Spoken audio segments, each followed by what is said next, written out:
Okay.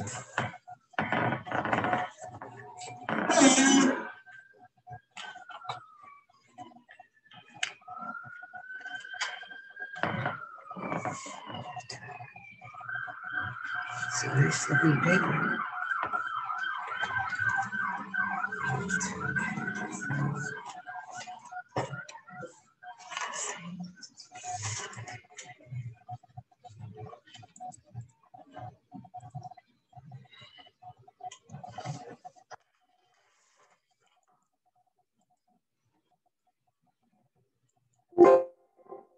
Okay.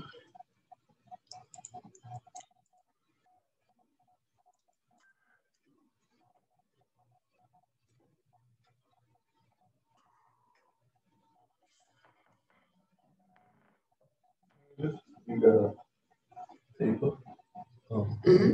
No, I don't have that. I just bring one for me.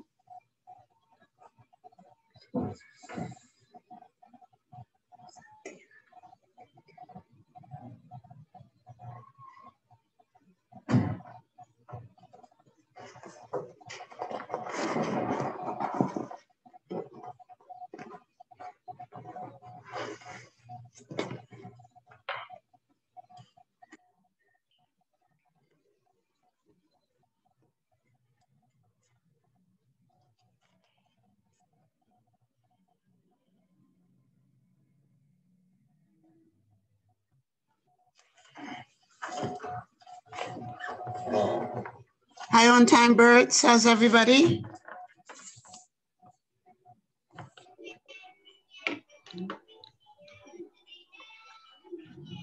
Good evening, Miss Marcel. Hey, good evening.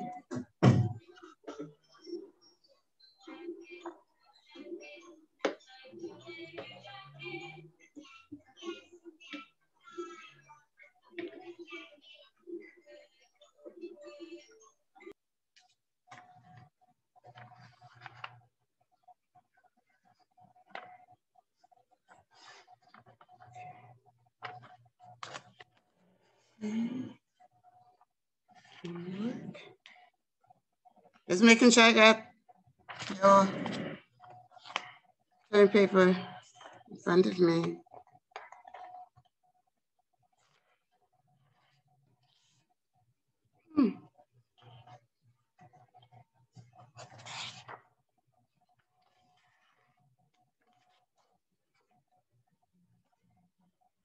Yours should be the first one. Let me go tell her. Look for that. Miss Marcel, you talking to us? No, yeah, I was just telling, I just missing somebody's paper who I know sent that paper.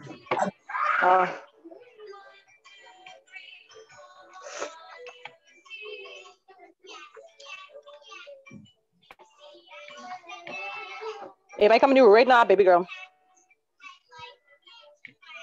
I come to you right now, baby.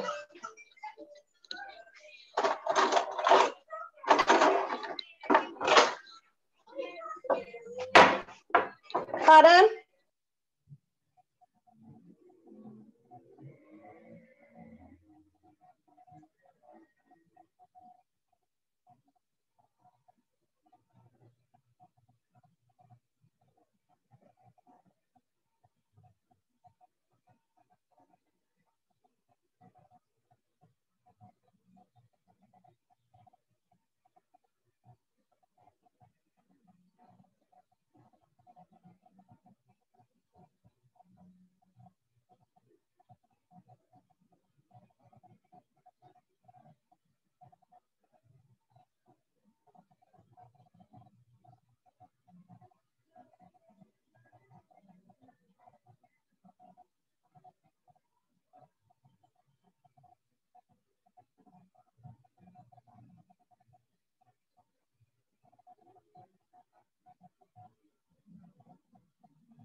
Well, folks, after tonight,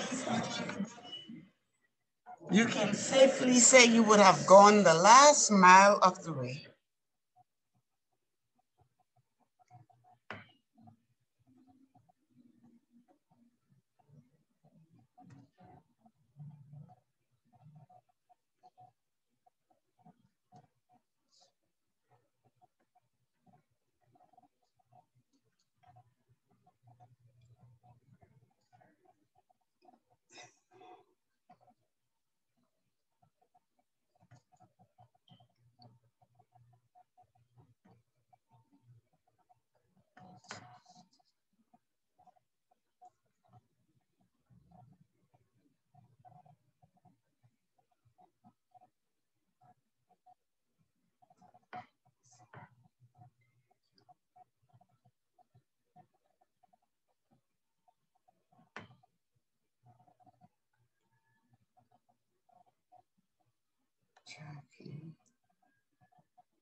Again.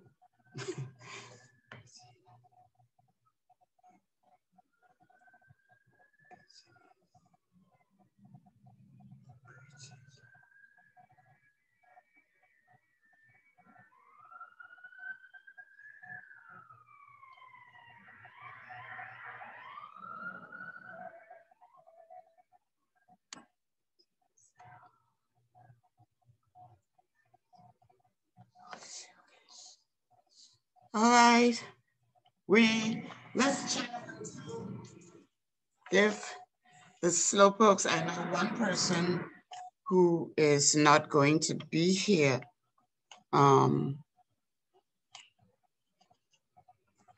She has medical challenges with her son, so everybody else should be here.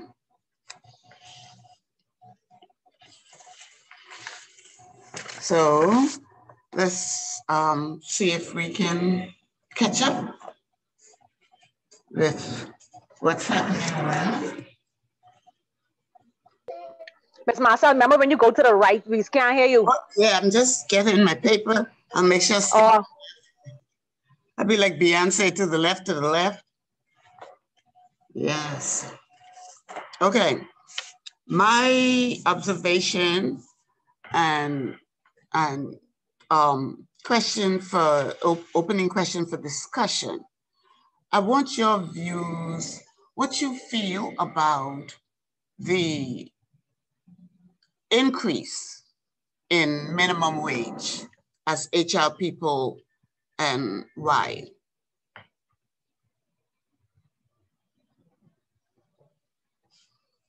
Right now, as I understand it, I believe, the minimum wage, you all know what the minimum wage is, right? What's the minimum wage? I know what it was. I don't know what it is now. I think it's about $2.50, if I'm not mistaken. It's not $2.50? I think it's $2.30. Y'all don't know what the minimum wage is? I just read something. The minimum. The last time I checked, it was about $2.10, right? $2.10. Minimum wage. It's still $2.10. It didn't change. Oh, I thought they'd taken it up to $2.50 for some reason. I thought also that I know not in the private sector, but for some reason I thought in the public sector, in the government sector, I thought the minimum wage had gone up to $2.50.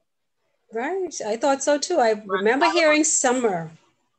I just saw a newspaper that I was reading as I came into today's newspaper. They're discussing this matter, and they said the minimum wage is $2.10.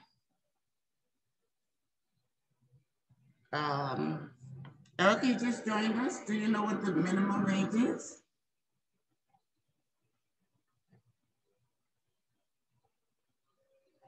Sorry, it's not 250? No, I need to, we need to get this straight. Let me see if I can find,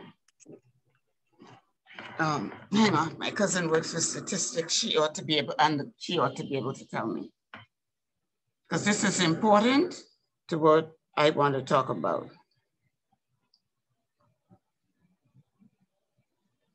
Just give me 1 second.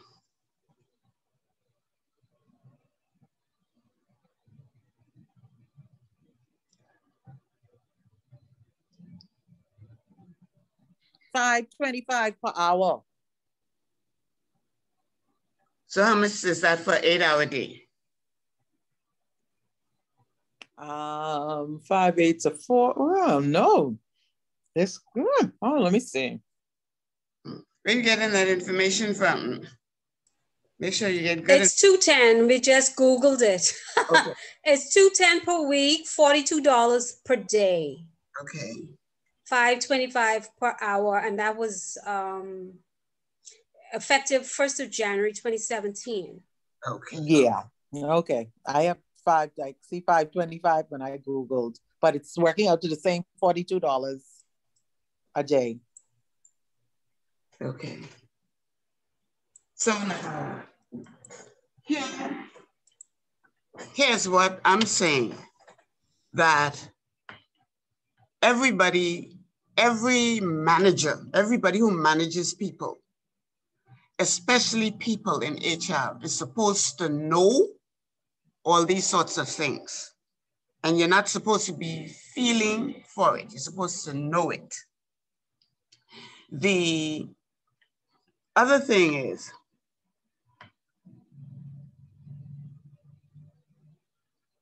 should such a thing happen, managers and HR in particular will in all likelihood be called upon by their company to make some input into this. Now, when you get called by your CEO, your boss, and say, well, what do you think of this? We want your feedback. Because we need to know how this is going to really affect us. What are some of the things you're going to be thinking about? And I want to hear, well, everybody need a raise because the price of things going up and. The company budget? Huh? No. Whether sustainable, whether we can sustain it and an increase given our current staff complement, that may be have an effect, depending on how much they go up to, because we are already over the minimum wage. So yeah, but if you over the minimum wage, then why would you want to adjust? No, that's why I said it depends on how much they go up. If they go up more than what our minimum is, it would have an effect in terms of how many people we might be wanting to hire, depending on our budgetary constraints. Okay, so you were sitting down with your manager because he's asking for some feedback to want to know what to do. So what sort of feedback you're going to go do? How are you going to rationalize in the light of the fact that you're already at the minimum wage? What does your input looks like? I got to do some research. First of all, I got to see exactly how much we're making in profit, number one. Whether or not the current staffing, if they're all affected by it, how much that's going to affect the bottom line. And then we have to make a decision depending on the outcome, whether or not we're going to either cut hours or cut staff, depending on whether or not the company, depending on how much money it's making, can realistically and keep on the staff, or is that heartless? I don't know. That's one way of, that's one set of ideas that you can put out. What else can you put out? We talked about it in the class, and y'all have to remember some of these things because it's going to affect you. Y'all ain't realize these are really times unlike any other. And I think your case is particularly interesting. And any company who just let's say that minimum wage goes up to the $2.50. And like you were saying, Jackie, when you look at your budgets and stuff like that, you may not be able to do it. But that does not mean that there aren't other alternatives, because you would have no obligation to move because you're already there. The obligation would come from any organization or company or business not paying whatever that minimum wage would be raised to. What is another option you have to that is even easier to justify?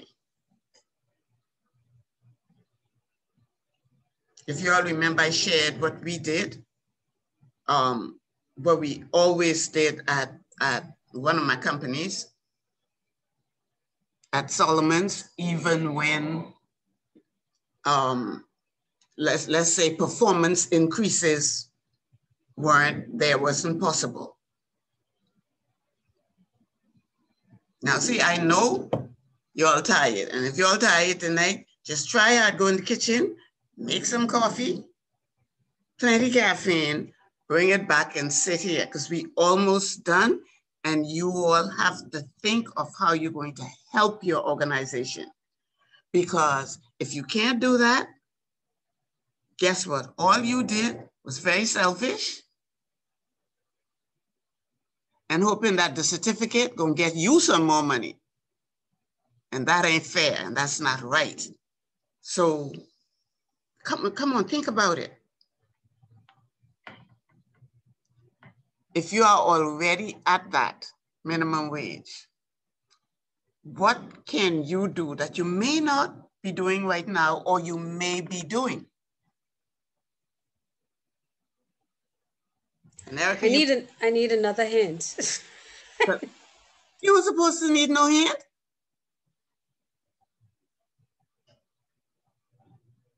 The Janice and Jackie, the Janice Roll and Jackie Rims are not supposed, and Bridget Ferguson are not supposed to need no hint, because these things are a part of your arsenal, your weaponry.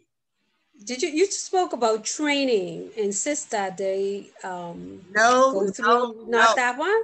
Keep focused on monetary things now. Do we toggle with the benefits maybe? No. No. Now you wouldn't want to do that because you are. No, not take away. It's sort of increase in some way. I don't know. No, child, you don't want to do that. Okay. No, you don't want to. You want to really mess up your payroll budget and your company's bottom line? Mess with that. But there's something that's so easy to justify. Come on, Lorraine, knock it out of the park for them.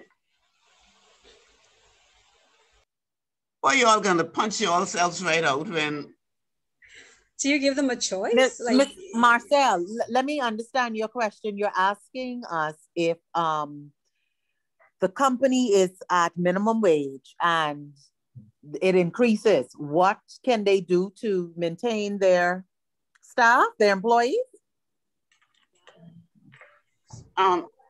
Say that again. Sorry, I was distracted. Say that again. Are you asking us if the company is paying minimum wage and the minimum wage increases, how can we retain our employees? No, what I asked was, if your company is already, if the minimum wage were to increase to $2.50, $2.60, $2.40 or whatever, and your company's minimum wage is already there or above, there is something you wouldn't want to go up? Well, I would advise my executive team not to go up on that, not if you're already there, not to go up as a mandatory thing on the minimum wage. There is another financial factor that you can do to compensate without really putting your financial policies in jeopardy. What happens the cost of living adjustment? Cost of living adjustment. That's the answer? Yeah, that's the answer. Like y'all kick yourselves because you're always looking for these way out. No, it's the simple, everyday thing that makes the difference in your organization, and you should know that, because you should know whether your organization has as a policy a cost of living increase. Because okay, my question here is, can I question? Sure. Mm-hmm. You're saying that we shouldn't call it increasing it as a result of the increase in the minimum wage, but define it differently, even though we're still increasing it? Is that what you're saying? No.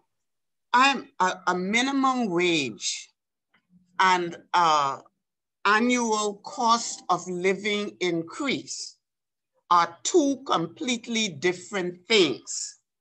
I'm saying to you, if you already at a mandated minimum wage, that you don't necessarily, like say, okay, Jackie said, for instance, you're already paying your minimum is $2.50. And it comes out that the national minimum wage is supposed to be $2.50. What that means is you are already at $2.50.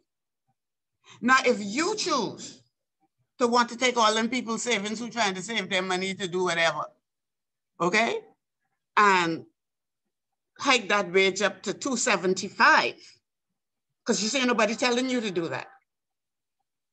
They're saying, and we are presupposing now the minimum wage will increase. They're saying it has to be at least this. I am saying there's another tool you can use to help out your employees, which makes more sense. And that is a cost of living increase. Because when you get from the Department of Statistics or wherever, what the cost of living, what the increase in cost of living is for any given year. That's the increase you can give your employees, and then consider giving it to them across the board. Say the cost of living, I know this year, increased maybe what y'all think? 0.8, 0.9, 1.5%, 2%. You know, just think about the consumer things you purchase. Think about the utilities you paid. This is how They HR don't. is supposed to think. This is how managers think. You don't just go to work and, you know, and move this thing from here to there. You have to get involved in knowledge and know what's happening so that you can bring that knowledge into your workplace. So when your boss say, what should be, this HR now, when the boss say to HR, okay, HR, what should the cost of living increase be this year? What you gonna tell him? 8%, 5%, 10%? Because guess what? A person making $25 a week, I mean, $250 a week, 10% would be $25, right? And here, when you don't understand how this goes, what you will say. That ain't no money.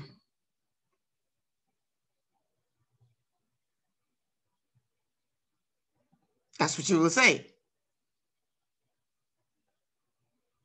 When, if you have 100 employees and you have to increase each one of them by $25 a week, do you know what it costs you? Do you all have any, listen, I'll share this with you all. I had this conversation with my son. I tell him, you better try go and preach and pastor your flock. Oh, mommy, I want to start a business and da, da, da, da, da, da. People don't think. I said, boy. Oh, he's a man, right? But he's still my boy. I said, boy, why on earth do you want to think about starting up a business, a goods business, you know, selling bread and wine and robe and candle and why? And I said, come on. Talk to your mother and think. I would say, why mother. do you all think, no, let me ask you, why do you all think I would advise him that this is not the time? Why? Because of what we're into right now, the pandemic that has caused, it's not that, and because the economy isn't as robust. I totally say? disagree. I think we are in a biased market, and that there is a demand for those goods. Let me ask you, all right? COVID has conditions. What's the percentage of your average members coming to church on a Sunday? What percentage of them come to church? What percentage of them are allowed in church? So what percentage come? 10, 20, I don't know. It's 30 people now. I gave up. Well, what do you mean allowed to come in the sanctuary? Yes, it has reduced significantly, but our services have been, and I'm not bragging, please, I'm speaking very humbly, have been booked out. Even though the unit's supposed to? No, booked out to the maximum capacity that we have during COVID.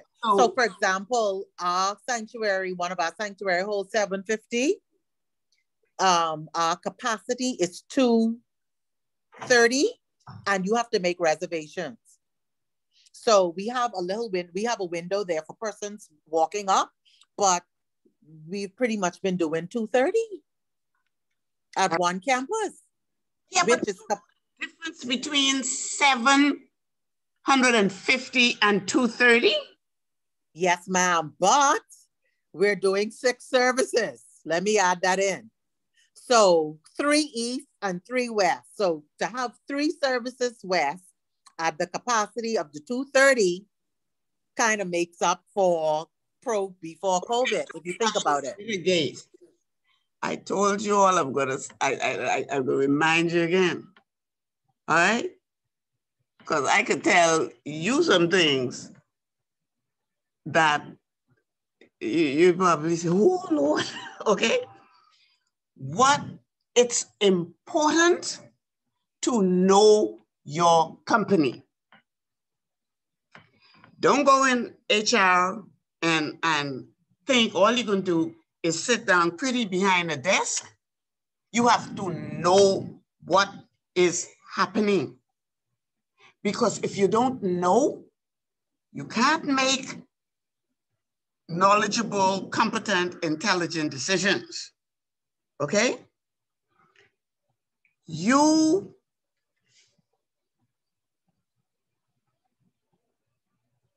Let me think about how to put this delicately.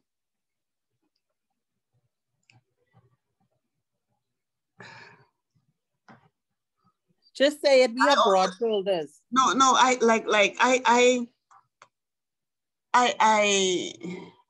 start to hyperventilate because very many of us really do not understand the nature of business. We really don't. And because we only focus on the little piece that we do, we don't see the whole. And I am saying if there's one thing you could do for yourself, and we talked about leadership influence.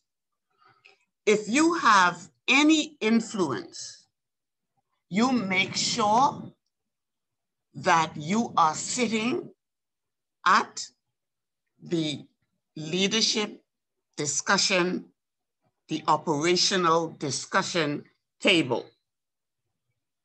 Please, that's important. That's the only way you're going to help to elevate your company and move it forward.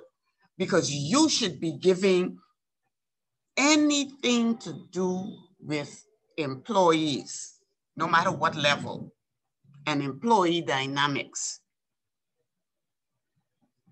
HR should have a very influential voice. You're not going to have an influential voice if you don't know nothing. And you can't know unless you go searching for it. You understand? To broaden what you know, you have to search for it. Because I'm telling you, this will one day be a very real thing. And you have to know how to work in the best interest of your organization. So like I said, it might be a little bit easier for those people who are already there. And then, remember we had a big talk about HR's leadership role in motivating employees and building morale. That's why we brought up the cost of living. Because you will have people in your organization who say, well, I'm already making the minimum wage and I've been making that for 2 years, so I should get my minimum wage increased. And that's the one thing you can't do. And I wanted to talk about this because I was a little bit freaked out last week. And y'all want to know what kind of freaked me out? Because I couldn't,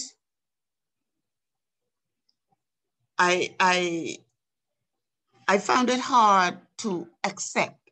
I understood why during times like this, the last year we've been in, and we ain't going no place yet, you know.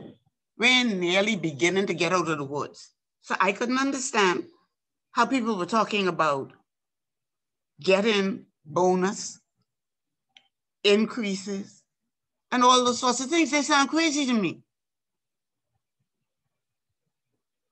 And not working the whole week or all day, but getting paid. And like honestly, I'm not lying to y'all. And if y'all think I belong on Mars, then tell me. But stuff like that, I don't understand. Because that's one sure way to kill your company and close it down. But then if you don't have that basic operational competency-based thinking, that would mean nothing to you. People need money because, and this is a real example that someone said to me, Erica, well, we stand a chance to lose our house or something like that, right? She put it to me, she says, because the two of us, husband and wife, they were working. And her job was the less paid job. The husband had the big job. And so he isn't working anymore. Hotels closed. Okay? So she wants to know, why can't her employer increase her pay? And all I tried, all she knows, she doesn't have enough to do all the things that they have to do, okay? And how can she lose a house? So she drives a fancy car. So what do you think, Ms. Marcel said? Sell the car. Sell the car. Sell the car, because that could give you, if you sold that car, maybe that's about, maybe that could give her almost a year of mortgage payment, right? Which may be time enough with the hopefulness of the United States, and the vaccine. It should give her enough time to catch herself a little bit and work with the bank. And she thought that was the most horrible thing I had ever said in my life. Well, guess what, y'all?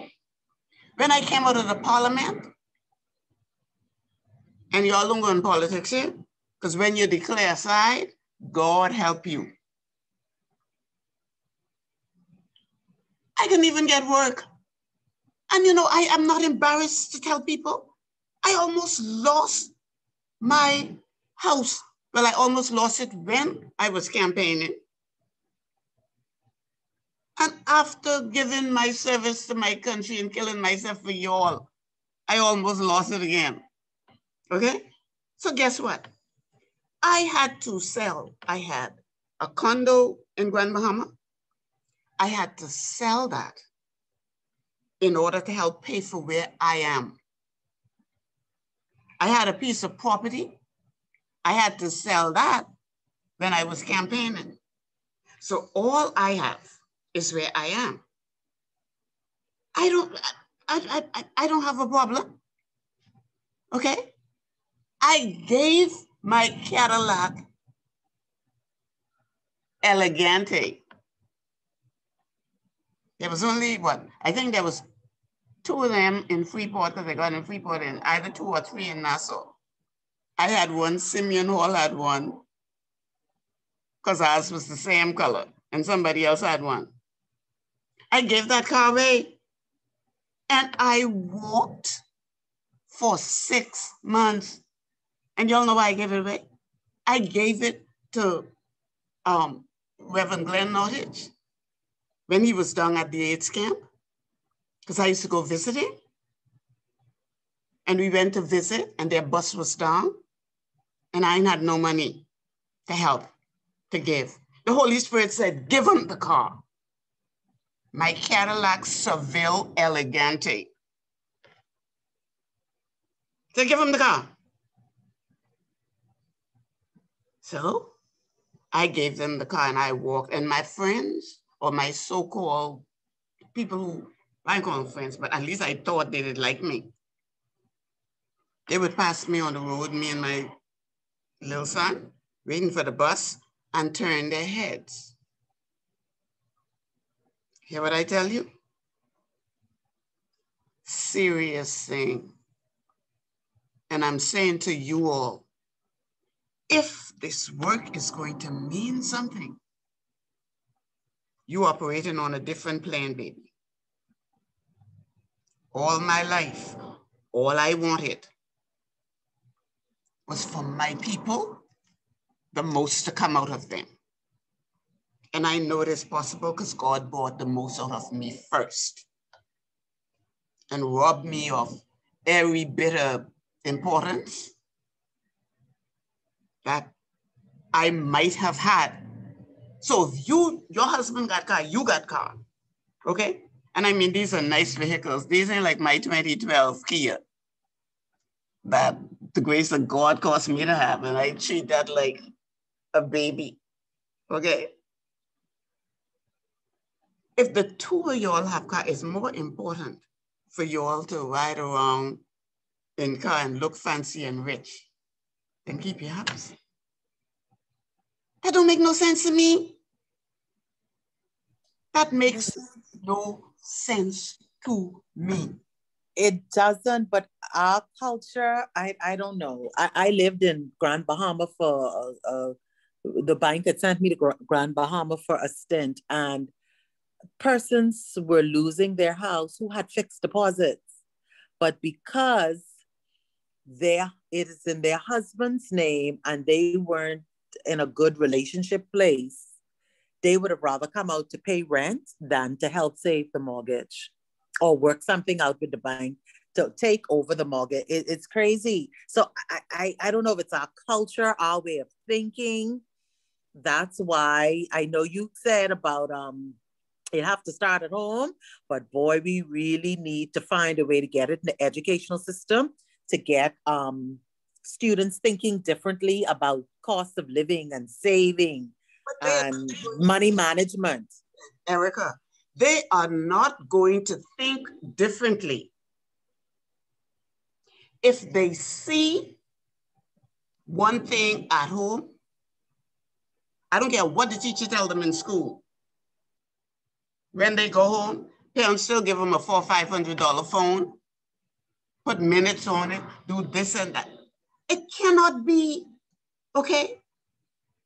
Our culture, we have become a people who are all centered on what we look like,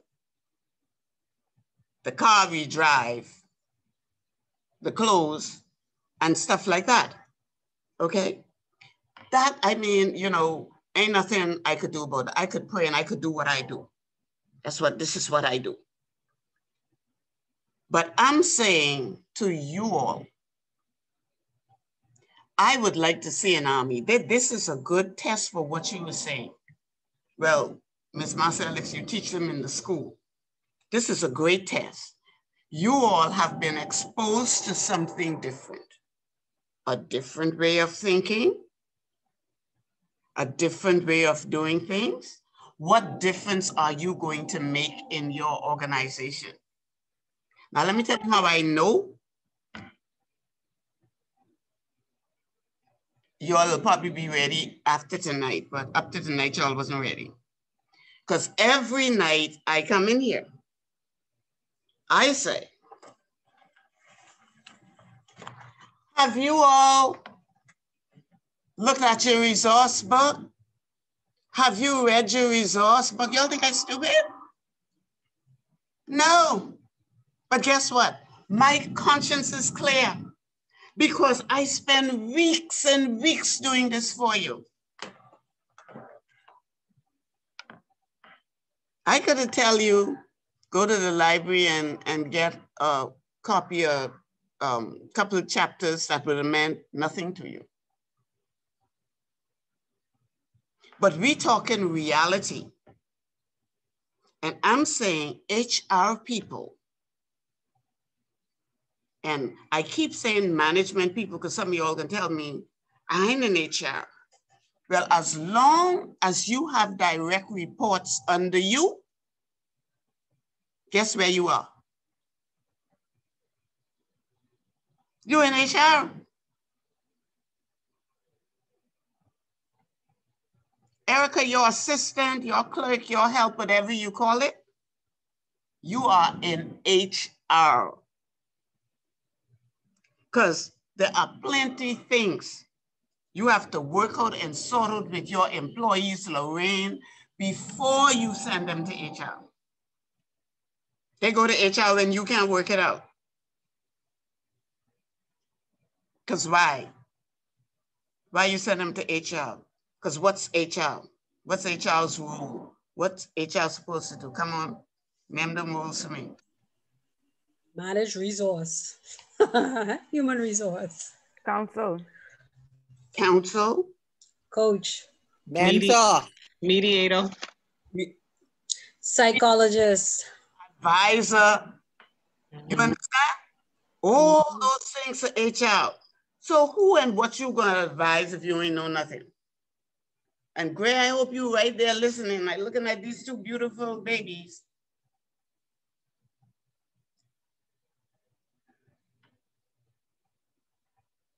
Let me tell you all, to be good at what you do, to be really good, requires effort. And I always say, don't worry about making the effort. Only Jesus ain't made no mistakes. But the rest of us, we are not going to get it right all of the time. But every time you get it wrong or you make a mistake, there's an opportunity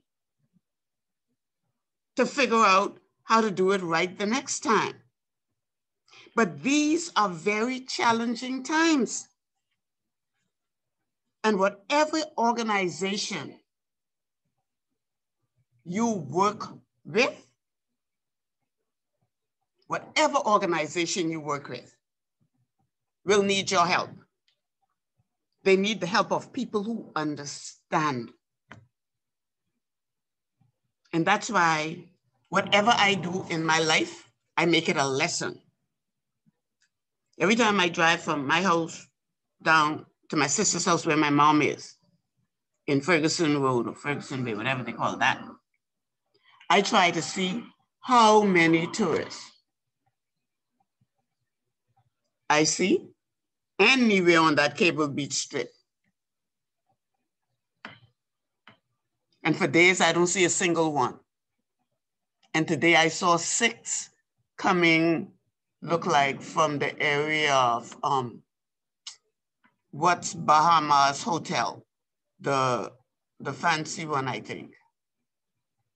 The upscale one, not the Bahama proper. There's another SLS. Right. I saw 6 people, right, you know, coming out from there. 6. You know how many people have to come to get us back halfway where we were?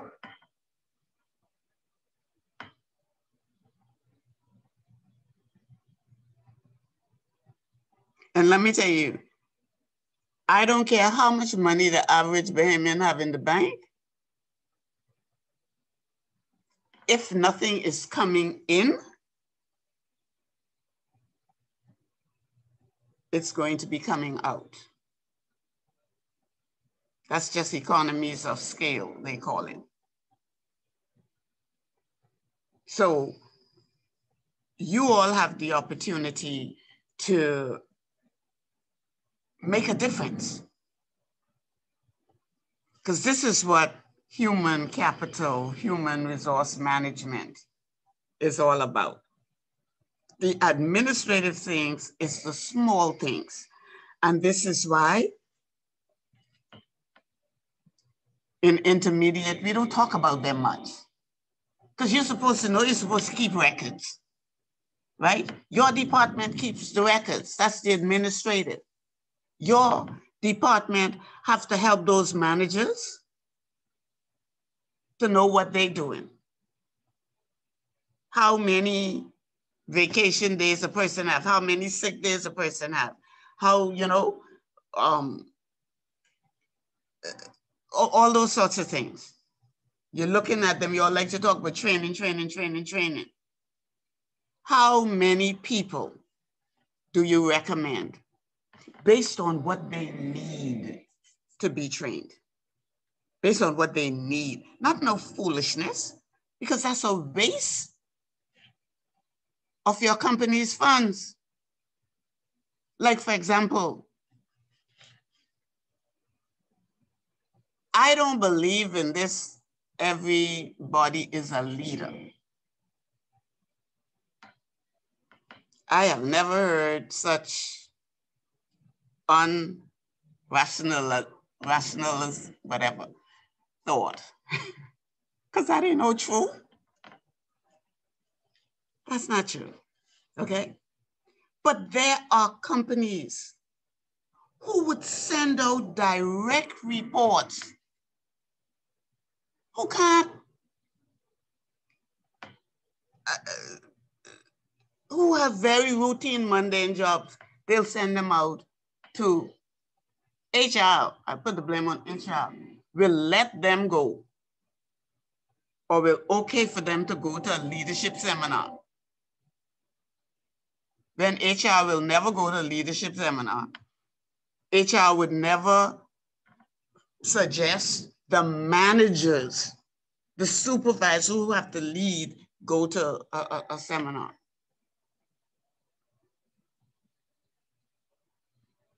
And you know, I would contend that one of the reasons they don't do it is because they don't know what's happening. How many times that you put aside half a day a week to do nothing else, or 2 half days, or as much, depending on how big your organization is, just to look in those files and look at performance appraisals and see where your people are strong, where they're weak, and all of that. Because then I'll ask you the next question, so you don't get mixed up. As that's the minimum wage you were talking about, just as an example of where your leadership talent and skills can help. The other question I'll ask is, and let's think about this in the context of change. Our organizations have changed in the last year. So another question I'll ask you is, as HR, what are HR's core functions and responsibilities? Let me hear from somebody. I hear nothing from, I have heard nothing from Greer, nothing from Eugenia. Renita, you back with us? Yeah, no, you with us. It's Adina who is with us. Let me hear from some people who not talking tonight.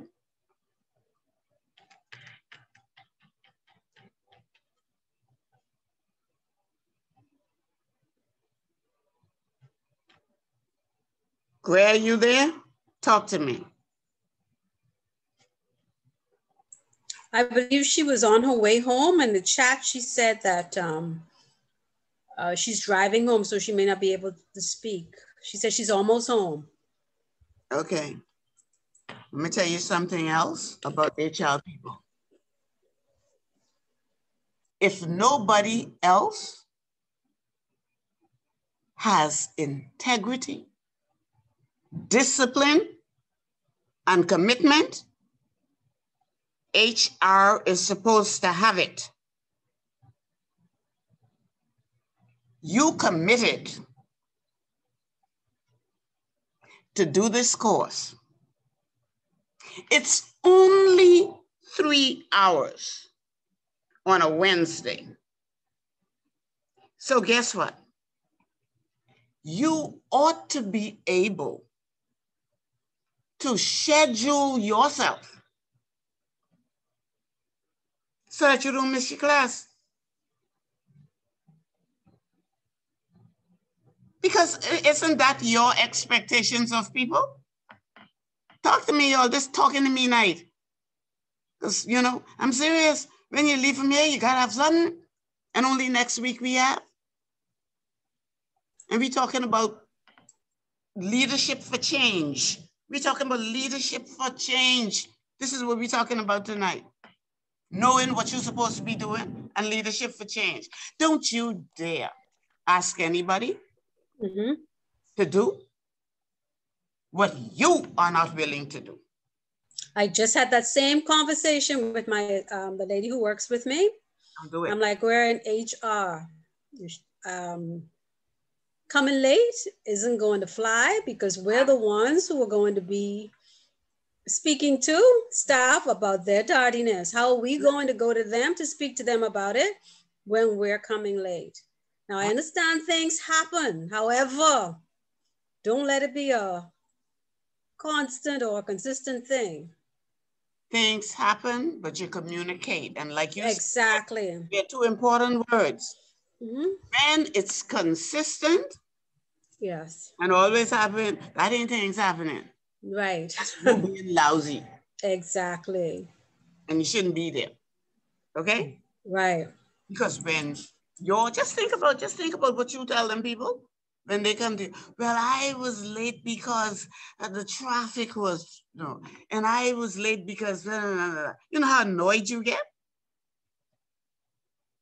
So you have to be in the position where you can tell them, listen, in order to beat the traffic, instead of me leaving from home 8:45, I leave 8:30 or whenever.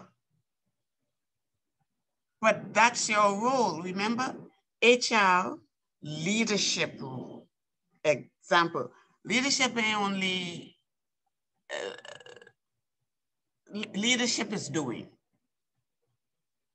Example. You have to lead by example. Yes, you have to lead by example. And people always wondered, people would say to me, yeah, but you're the boss, but you don't have to. I said, I'm the boss, that's why. Especially you have to. Yeah. That's why I have to. I wouldn't have been caught dead going into the National Training Agency late. No way. Because I tell them, you can't come in here. I don't hear nothing. You can't come in here late. End of the story. That don't mean every once in a while now and then somebody call up and say, Miss Marcel, something happened. And then you understand because you know what you're dealing with. You know it's not a routine thing. But they know I was always there. Now I thank God for that, right? Because right now I might be a little late sometimes how I feel. But when you know you have something to do, I don't know. And if you're doing it from your heart, I believe God gives you the strength to do your work. It's called, where Miss Erica? That thing God will give you when you're serious about doing what you do, it's called the anointing. Now, I don't know what the church think anointing is, right? But I'm anointed to do this. Because I don't care what I feel. I don't care how I feel. When it comes to sharing something with someone else to build them up, I'm on the top of my game. And that's because at 14, y'all know that I say, Lord, you make me some.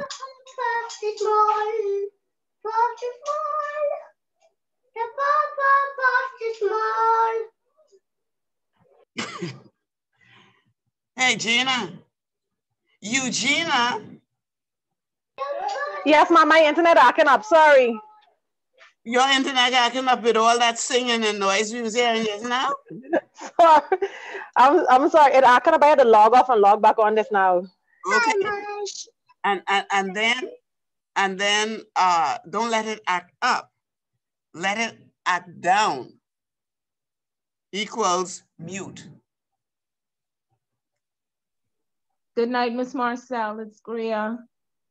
Oh, hi. I apologize. I was listening the whole time. You know, didn't have an opportunity to really stop and let me just get my camera together. Hi, Great. everyone. Good night. I'm sorry. I'm glad you heard, because if you heard that piece I indirectly put on you. Yes, I got it. I caught it. No worries. And I'm serious with that. I understand. Yeah. I understand. It's just that I left work. I had to go and pick up my daughter. She's back in school now. And I know the excuses, but you know, I logged on and I'm here. I'm present. I've been present. I agree. And we're glad you're here. But because this is your class evening, you couldn't organize a little time to leave work extra to have your lunch at 4:30 instead of 1:30 or. Well, I understand. There are circumstances, things that just happen at the end of the day. My senior manager usually comes into the office at a certain time in my office every day to discuss matters. So it's kind of a quandary for me. But I apologize, everyone. No. You don't need to apologize. We just want to talk about some things. Mm-hmm. Because our people have to have some grit, some courage. Remember we talk about that? Like that. Right. Is your class day. What you're doing is going to help not only benefit you personally, you know, this is going to benefit your company. So, yes, why shouldn't your boss know that on Wednesday, it's because I'm doing this class that's going to help me in my job. Can you come and chat Monday, Tuesday, Thursday, or Friday? Okay. Now, it's called building your confidence. Mm-hmm. Because you see, you're going to have to get to the place where you might have to, may have to steer them along some paths and direction that might not be palatable to them. Right. Been there many times. When I tell them, listen, don't do something the law says. Oh, yeah. I remember one time my boss told me, oh, one of the shareholders of the company was a lawyer, and he told me, oh, such and such and such. Said, no, I showed him. You can't do it like this. Gone to the labor board, cost them. You might have shared this in the first week or two. And still, they will try to blame you. Right. Well, you knew, but I told you. So that's not on me. That is on you. Right. And, you know, you do what you have to do, but don't blame me for something. I try to, you know. So I just said that to say, you have to earn your respect too. Unless you sneaking and doing this class and they don't know. And no. No. Okay. Well then, that's great. That's how you begin to earn some respect. My class is Wednesday from 6 to 9. Yes, ma'am. Luckily for you, it's kind of over. And I tell you, if you log on at 7 next week, it'll only be you and the empty screen. So I expect you all to be here like like most people at 6, so that 7:30, 8 o'clock, I would love to be home. And okay. I think you all are eager to know how well you fared doing this time, in terms of whatever. So there are some things you have to fight for. Okay? Which brings me to the next question, and that is, well, first I just asked your core functions and responsibilities for HR. And I think you all know that by now. So in HR, how far, Greer, do you think and I can put this word in quotation marks, how far do you think your powers go? Currently, they're relatively limited because I don't see this company as one that values HR to the point where it sits on the board or sits in the board meetings. The function in the minds of senior management, I mean, take for example, London, they don't have a head of HR. That role is outsourced. So they have junior HR roles at the different nodes around the world, similar to my position, but they are not leadership roles per se. I've had conversations ever since I started this course with my CEO, asking him for a conversation on the goals of the organization. I want to be able to align the HR goals with the goals of the company. And he has yet to have that conversation with me. And this is proving the little value that they have for the department. So let me tell you what I would do. So could one of y'all type in Renita? She's letting us know her internet is out. So just tell her, give her a thumbs up or something, tell her we understand. Yeah, but Greer, you can't give up. I won't. You are in the position as, I think it's Bridget. Okay. And that is to create, you know that homework I asked you to do? That homework is the proper test to help you all to make HR a very real entity. And your boss may want you to give up, but the devil is a liar. Absolutely. You have to, you somehow, let me see what I would do. If he wouldn't talk to me, I would just ask, oh, I'm sure such and such that we have,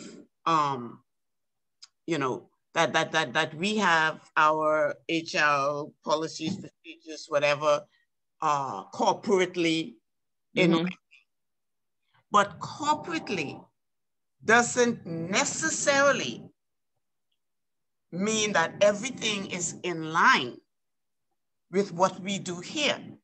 Because before we go tonight, we are going to talk about, we want to talk about some legal compliance, okay? And I know I'm jumping ahead, but there are a couple of legislation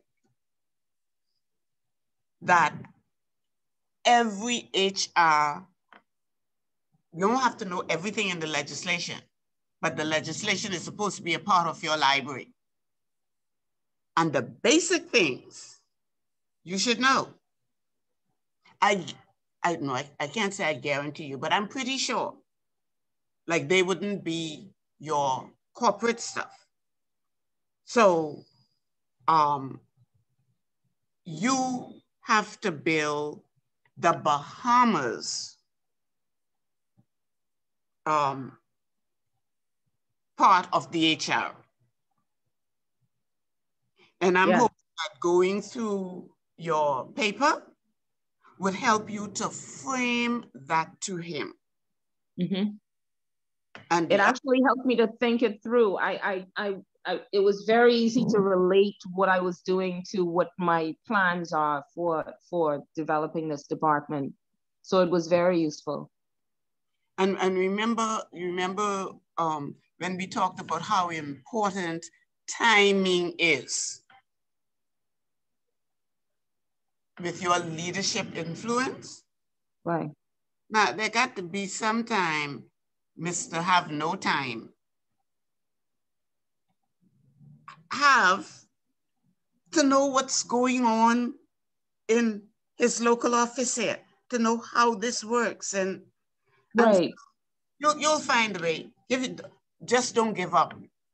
Right. Honestly, I don't think he knows, quite frankly. That's what you need. Honestly, I don't think he's formulated it in his own mind, because this is a new node here in the Bahamas, and he's here and he's just functioning and doing what they would have done if they were in London. But you know, the character and the culture and, you know, the environment, you know, after that, you know, has to be unique to the Bahamas.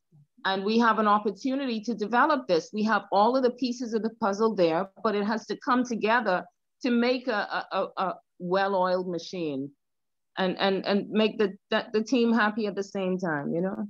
So I completely understand why this was necessary for us.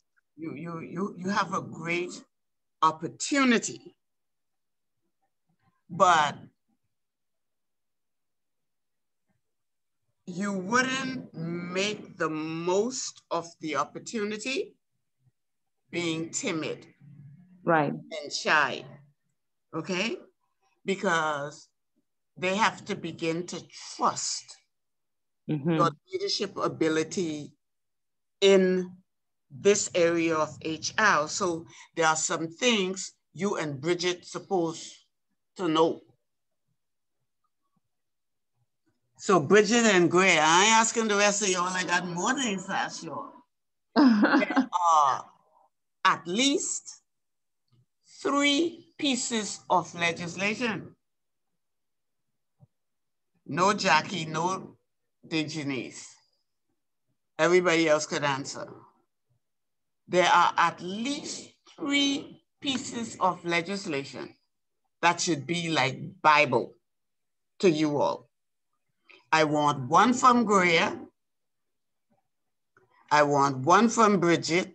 And I want one from Renita. Renita, you there? Renita, you duck me? Okay, give me one from Greer, one from Bridget, and one from Lorraine. I think the one that we probably reach for on a daily basis is the labor law. Okay. Okay, just stop right there. Uh-huh. What's the labor law called?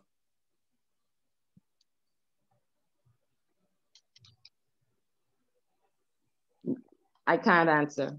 I can't answer that. All right. All right. What's it called? Yeah. It ain't the Employment Act? Employment Act. Yeah. Yeah. Okay, the official name. Okay, yes. I didn't remember. It only have one name. It ain't named labor law. I thought, yeah, in my mind I referred to it as that. The labor law. That's all right. I keep telling you all, don't mind when you were pushed, when, you know, when I push you and pull you and right. Don't mind that. All that does, it makes you more knowledgeable and smarter each time. Give me another one, Bridget. What do you call the one that deals with sick and benefits, maternity benefits, and is that the NIB Act? Is it the NIB Act? I think it is.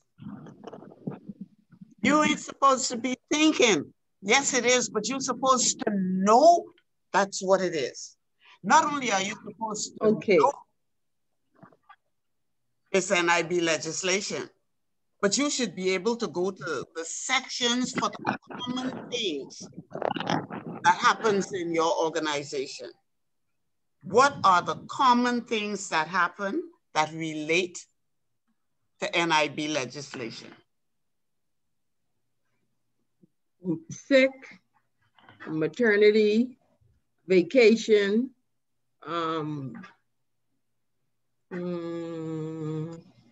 unfair they're the basic dismissal. ones. Unemployment. Yeah, dismissal and yeah. Well, those are unfair dismissal. Huh? Excuse me? Did you hear what we were discussing? The NIB legislation. Mm-hmm. So who said something about unfair? Some girl, don't make me come to for you. I did. No way. Bridget, those things that you talked about, those are the NIB. You're supposed to know them. Okay? Not necessarily know the terms in every line, Greer, but you have to know where to go to find what. These things are there and your organization has to comply with them.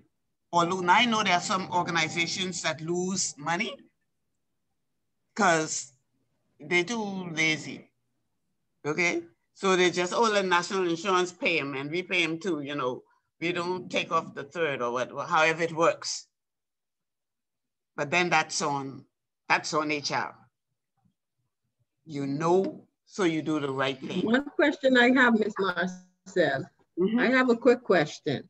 We normally deal with industrial act, right? Whereby the employee, we pay the employee while they're out sick and they turn the check into the company. After, I guess, 3 months of being out. Okay, hang on there a second, because that was what I was gonna ask Lorraine. That's the Industrial Relations Act. Now, don't get these things mixed up. What does the Industrial Relations Act govern? Is it accidents on the job?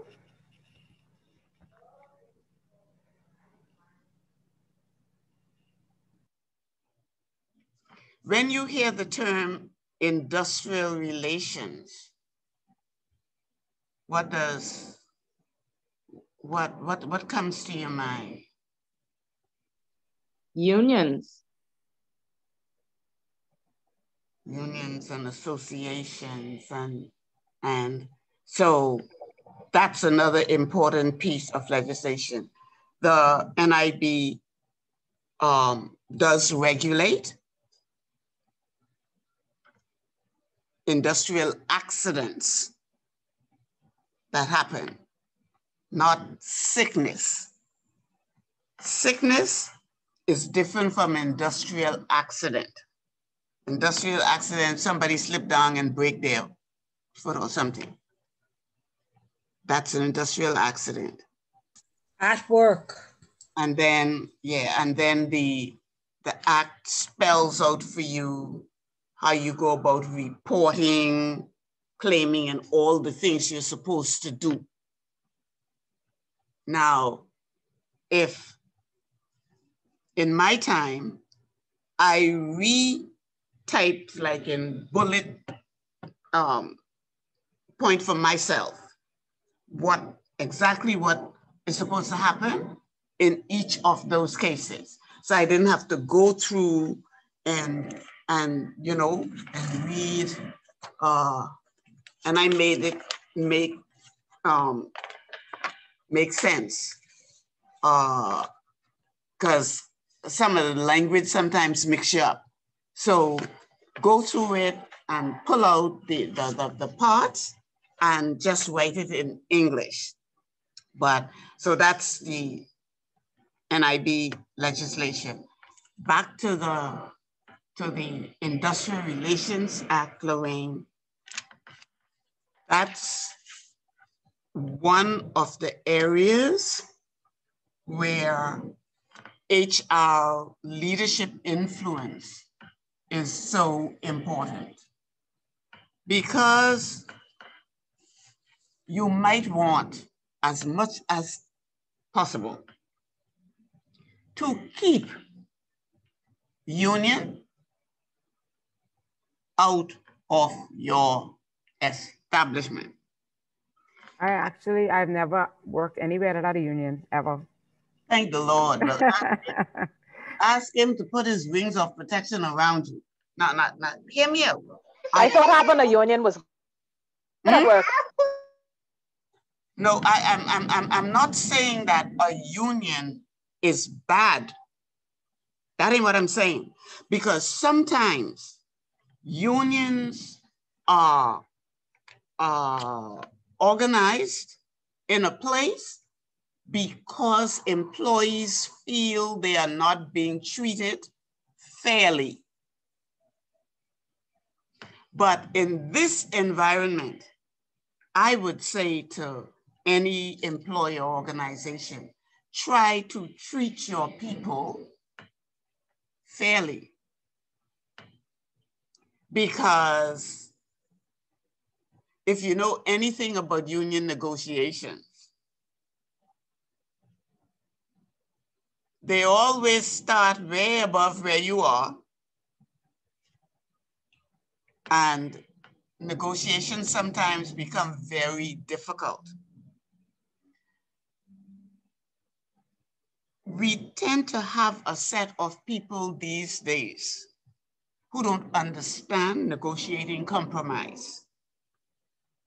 I'm going to tell you, not too long ago, you had people, and you may recognize some of these names, people like Thomas Bastian, Hotel Catering Workers Union, David Knowles, Bobby Glinton, deceased, Pat Bain, deceased. They were people who reasoned. The mistake, or one of the mistakes that happened as a weakness of management. And this is where HR needs to be strong for the management team. Because whenever you see a company becomes unionized, very often the sentiment from management is them, the union. And they forgot that they sat down and two parties worked out whatever. So the owners, they just throw everything, well, let the union do this, union do that, union do this. And they forget they do it too. So that's why HR needs to, that's a whole study in itself for you. And if your career is HR, they used to do some O.B. Ferguson. You all know the lawyer, Mr. O.B. Ferguson? He's very, very good at labor, union, industrial relations. And their organization actually did some, they ran some classes. I don't know since COVID what happened, but they ran some classes, and they would be very, very helpful to you because they're very good. They spell out everything. But those are the three main pieces of legislation for the HR department. And then there is we wouldn't call it legislation, but there is what did I call it over here? There is a compliance vehicle that is very important to HR and also to the management team. What is that compliance vehicle? It's written sometimes, and then sometimes it's not, but it's mostly written. What is that? What do you think that is? Policies? Employee handbook policy. They could be, but I'm thinking of a, let's call it a negotiation vehicle, a negotiation instrument that is the beginning of a relationship between employee and employer. The job letter or employment Contract? offer? The employee contract? The employee contract, a job letter, all of that. That is key. And it's key from they get what their job function specifications and all that is, and what they get paid, and all of the stuff that go with it, the benefits to everything. That contract is key. And that's why when you hire people, you should do the best job fit. Sometimes that may not be possible because somebody with more influence and clout than you, like the boss, just may say, I want that, even though I want A, even though B, in your opinion, and in mine and everybody else's, could probably do the job better than A.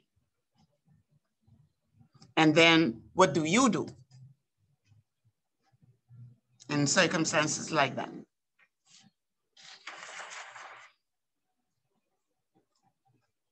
What do you do? Come on, y'all, what do you do? Repeat that again, please. I didn't catch that. No, I was just saying there are times when we're talking about that job contract. And I just said, this is why we talked about recruitment and selection. Because that job contract, some people call it a job letter, that spells out the terms and conditions of that hiring, that hiring. That's a contract that's supposed to be, what's the word?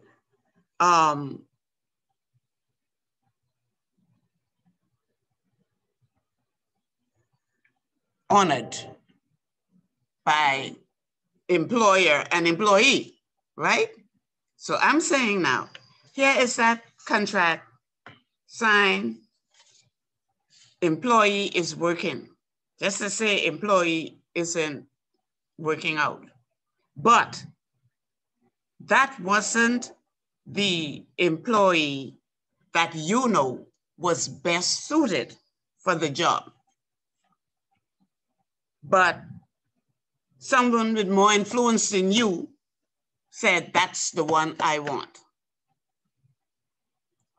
Now you have a not so well matched employee to contract. And that's why you find a lot of times when people aren't performing up to the level of a good job, that contract can give you some clue as to why they're not. So that's really, really important. This contract also should dictate how you deal with the employee. For example, why would you give me a contract, an open-ended contract that and don't, or why should I accept one that doesn't allow me notice,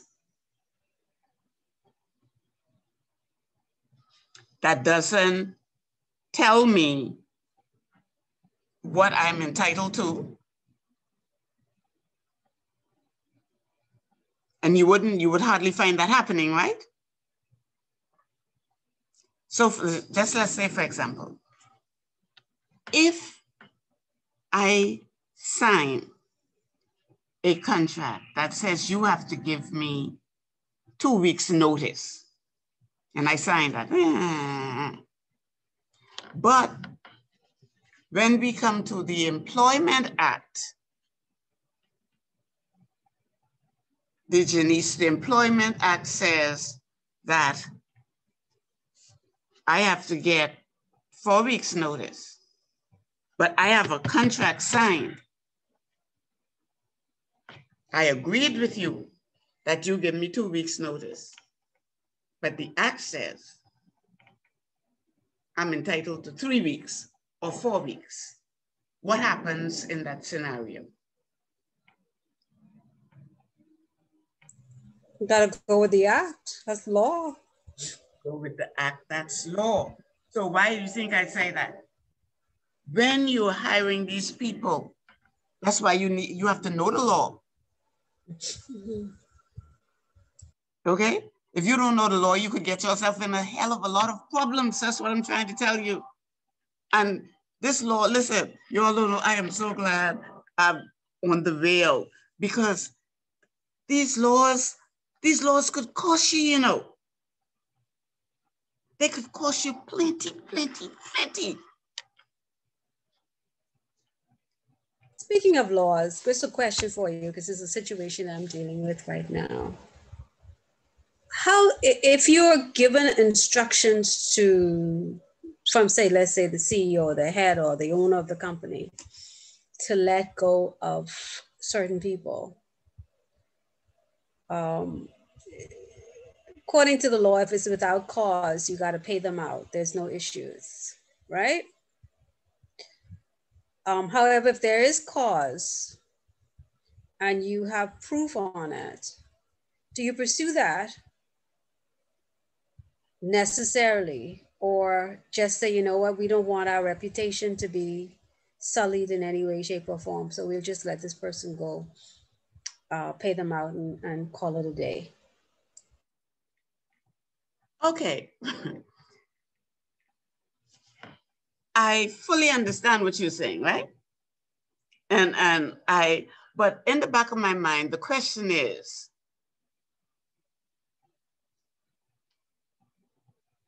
how do you justify, I mean, what is without cause? Because if you telling me I'm letting you go without cause, I'm just letting you go, I don't think I'll just want to stick with what the law said to give me. If I could afford a lawyer or work out something with him, especially, you know, the position, especially like say if some mid-management or, you know, position going up, I'll fight that. Because what is without cause? You tired looking in my face when I come in the morning? Because here's what I'm trying to figure out. And this is why we have that Industrial Relations Act, you know, that says at least you'll have to pay a couple of dollars. So I'm agreeing with you. The only thing I'm saying is, how does a company get to the place of without cause? There has to be a cause. So don't say without cause, just say that a decision was made. But say what the thing that is. We gotta terminate, we're going to terminate your services. And per the law, You're going to get your, if you're a manager, your 4 weeks notice, if it's out without notice. You're going to get your, depending on how long, up to 48 weeks. Whatever vacation we owe you, bye-bye. Because I will take you to court. Because there is a reason why you are letting me go.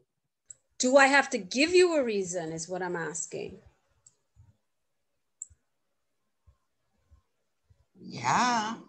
Why? Because they're all moral reasons, okay? Mm-hmm. But you know, okay, so it goes right back to culture and ethics and integrity, because that company doesn't have any ethics.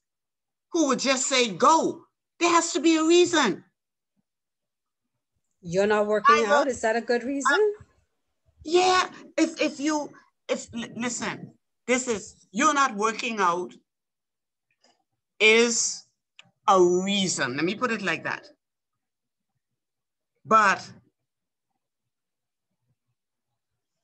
so I'm not gonna get a chance at coaching. That's what I was thinking too. How do you let someone go without a warning? Counseling. I'm not going to get the warning. You're gonna just come one day and say, I tell you, so help me, Lord, I'll take you to Supreme Court. You can just come one day and say, you ain't working out, bye. Okay. Yeah, and what is that gonna do for the reputation of the company? Because when I get finished talking, they just let me go. They got some stinking bad ways.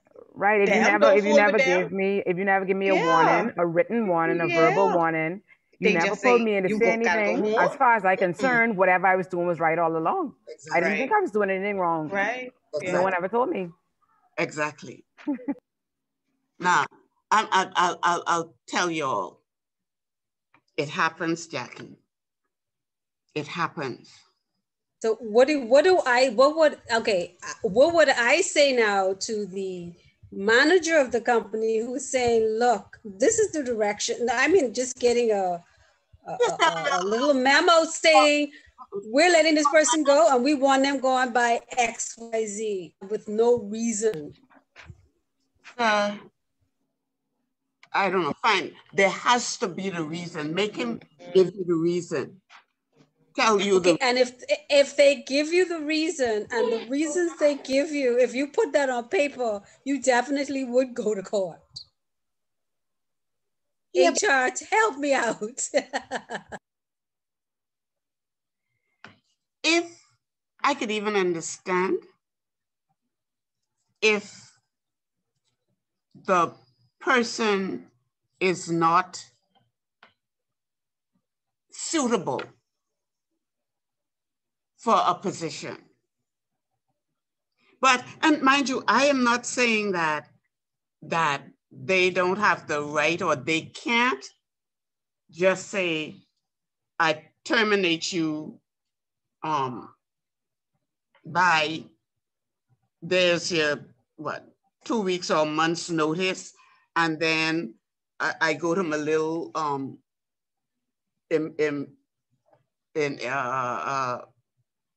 Employment Act and get what I'm supposed to get. But then I'll go to the Industrial Relations Act. But right? Isn't industrial relations applied to unions, right? Yes, it does. It governs unions, but it also has a section in it that talks about unfair and wrongful dismissal.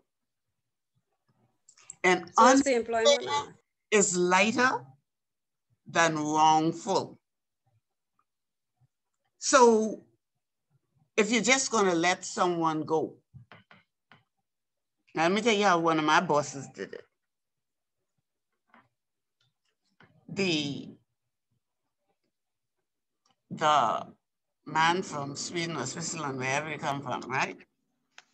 came out to the Bahamas and saw Black people. So he saw Black people. No. Oh, that was so funny. Yeah, that didn't happen anywhere else. There was in the Caribbean, blah, blah, blah. So he said, this can't happen. But he didn't tell me that. My boss said, right? So put them in some others. Put them in some of the other stores, or we have to let them go. So here was my take on it. And I said to him, and he told me I have to do it, but I don't have to do anything that I don't want to do. And I don't have to do anything that I don't think is right.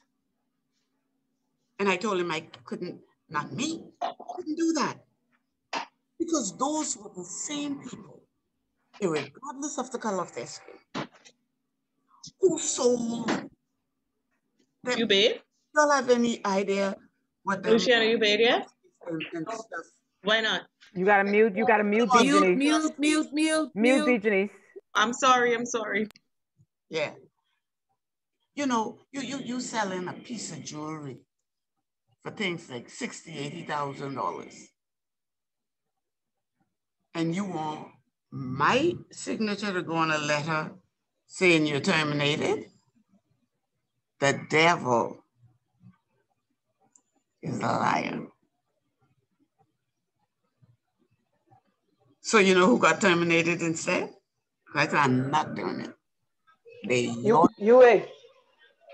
I was ready for that. They're your employees, so you do it.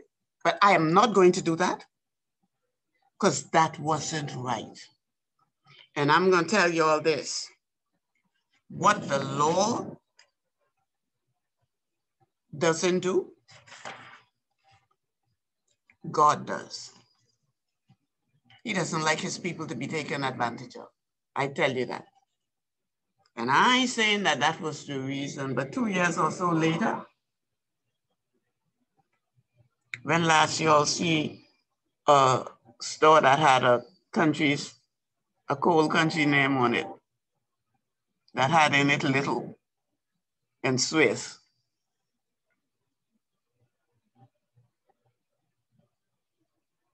Some things aren't right. And it will catch up with you. I truly believe that. But I wasn't going to be a part of that. So, to me, grade was, if you can't do it, then you do the next best thing. So, I didn't have a problem. I did the next best thing. Bye. Jackie, they ain't offered me a cent. And we got paid every 2 weeks. And I just get my pay, like for the end of the month. And that happened the 2nd of February, 1992. You all have any idea what God did for me between then and now? What's one of the things I said about HR people? You have integrity. You have to have integrity and courage. You hear me? And I truly believe, honestly, as I sit here, I believe God will take care of you. Because you are there to take care of the human capital in the organization. Okay? Man, I was getting my pay. I could say, you know, who cares about them? Let them, you know, go out to pasture. But that was not right. That was not right. They give their lives. I met some of them people there, things like 15 years, you know. No. And, you know, it's like things had to happen. And so I'm saying there are times, Jackie, when the buck doesn't stop with you.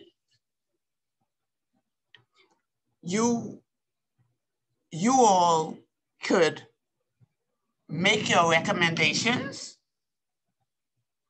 and, you know, honestly say what you think, because you know your organization and its people that well.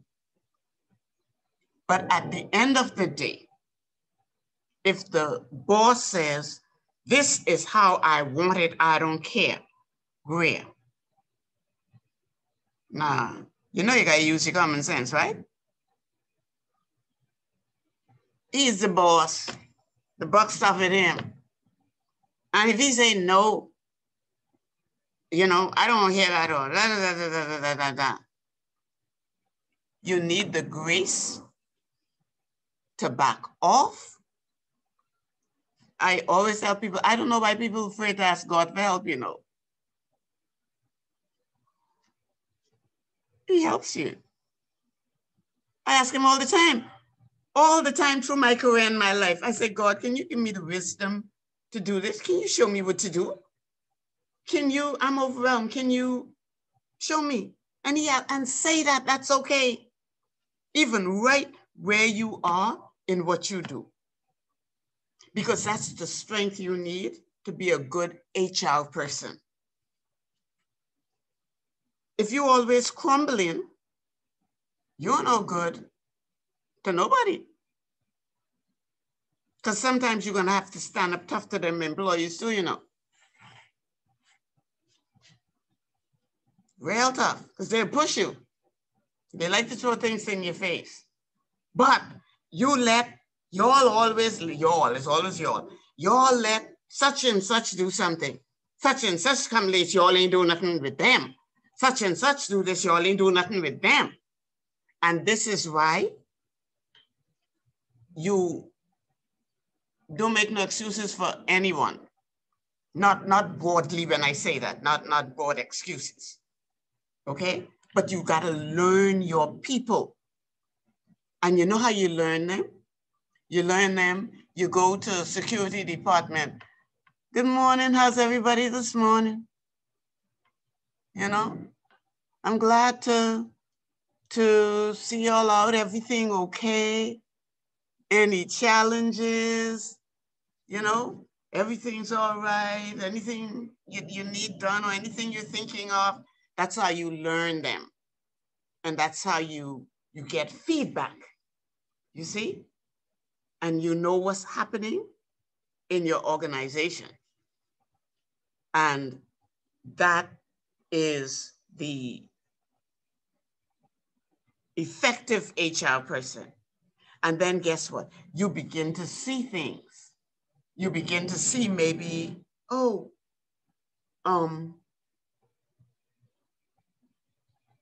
we don't have any safety precautions for people. Something as simple as that. You all know what the code, let me see. But there's some code in law, I can't, which, y'all know which legislation it's in, that talks about health and safety? Yes, that talks about health and safety. Some things you're supposed to have.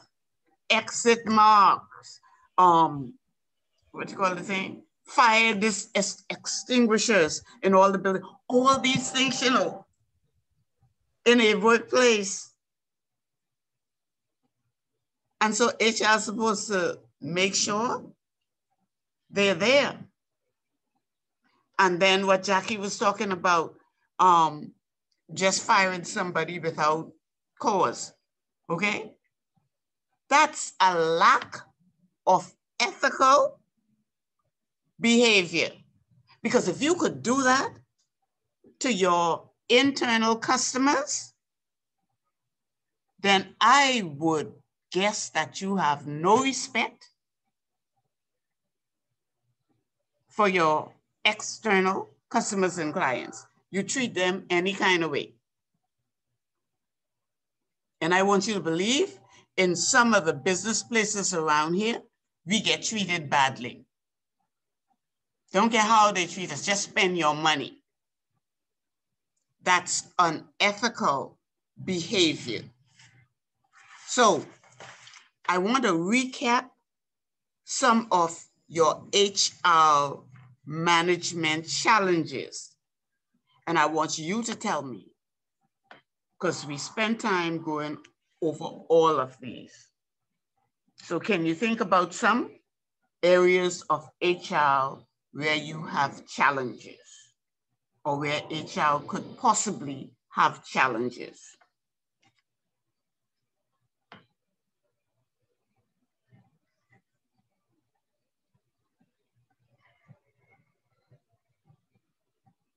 I'll find one for Jackie.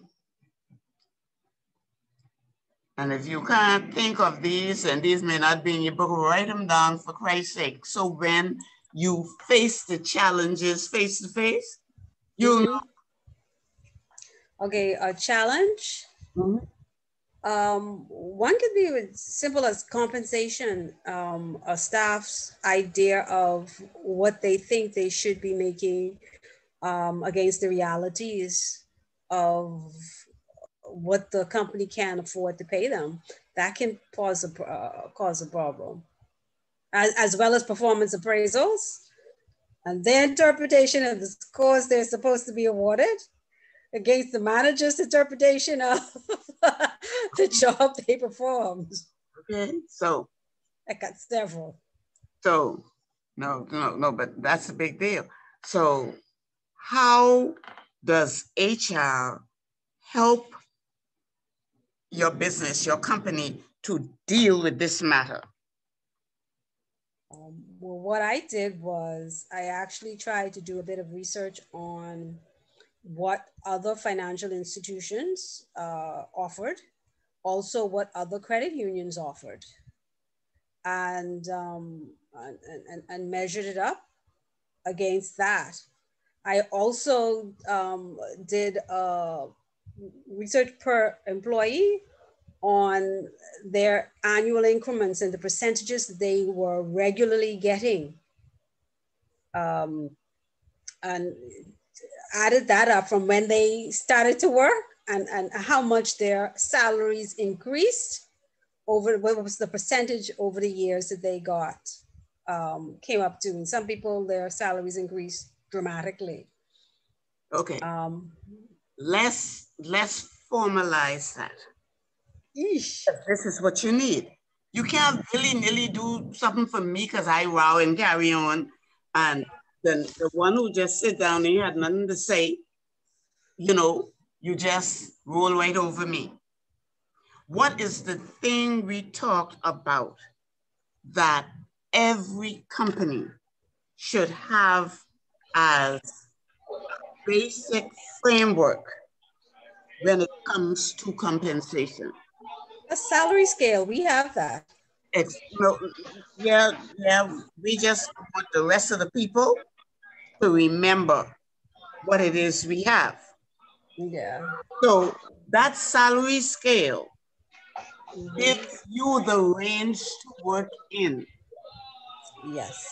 As long as someone is in that job with that salary scale,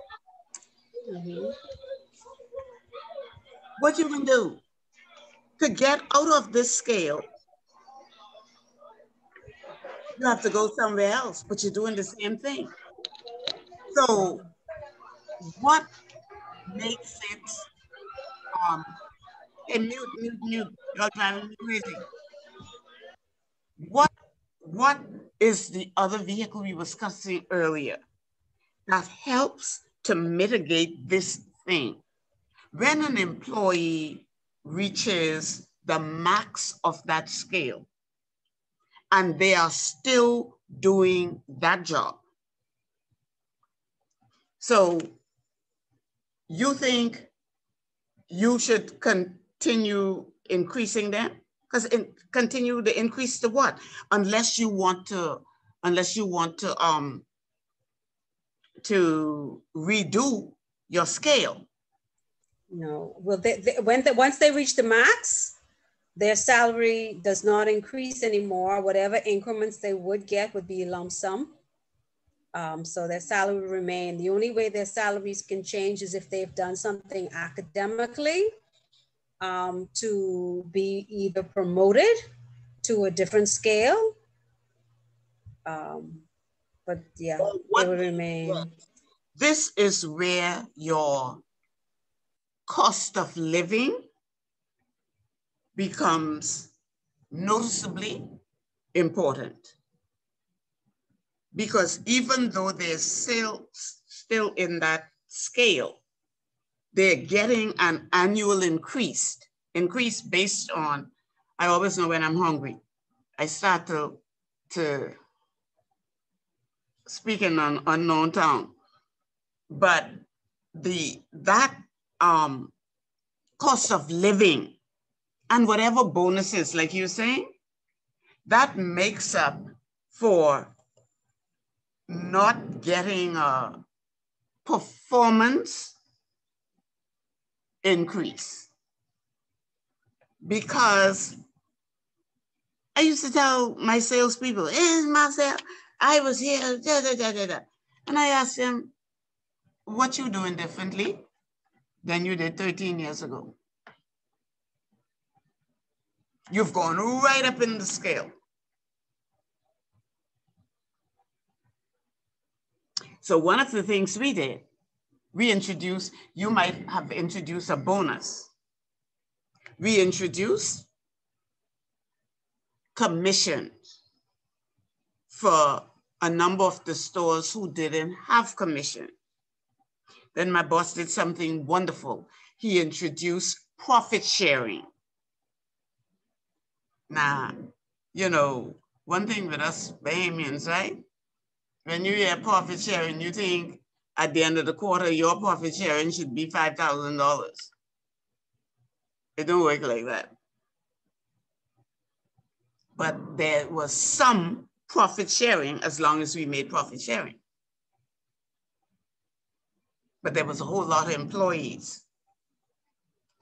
But I'm saying that those are the little things you can do to mitigate what you're talking about. But the basic thing is the wage scale, that salary scale.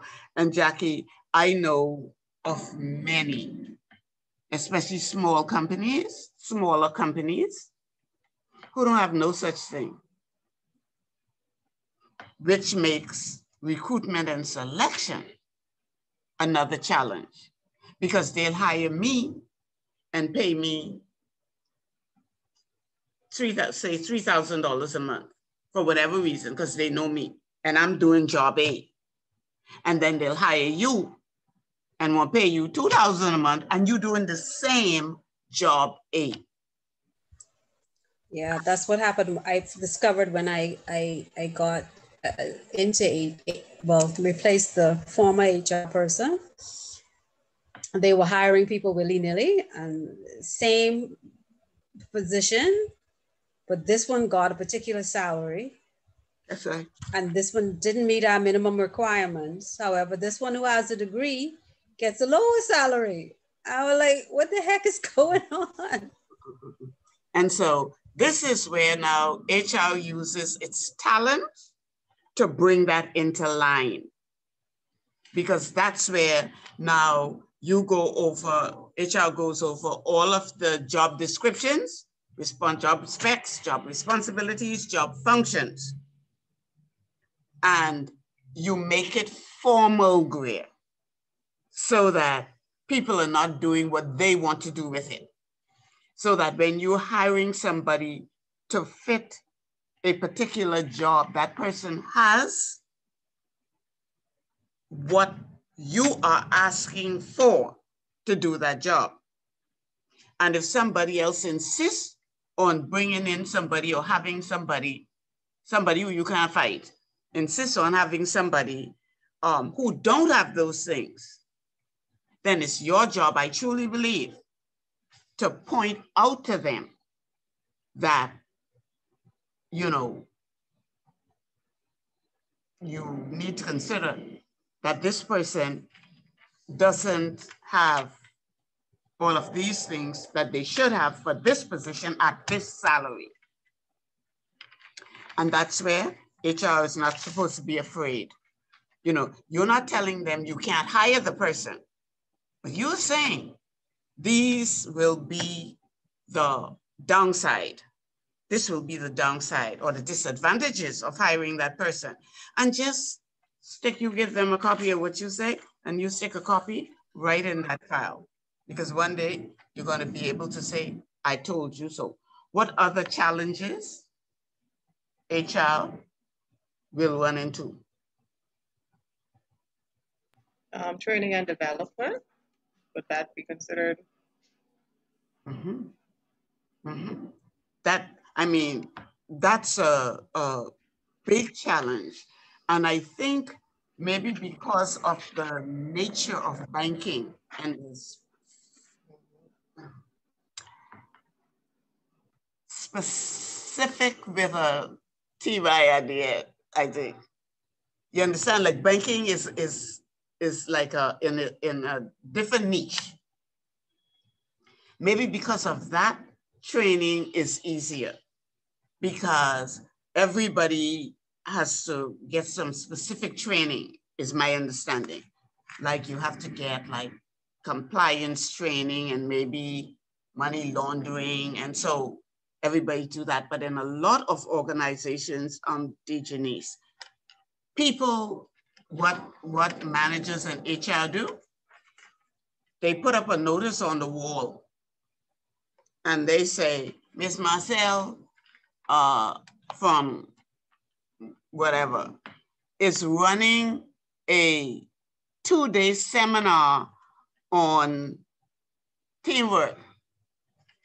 Anybody interested? Fill your name on this paper. To me, that is so disgusting.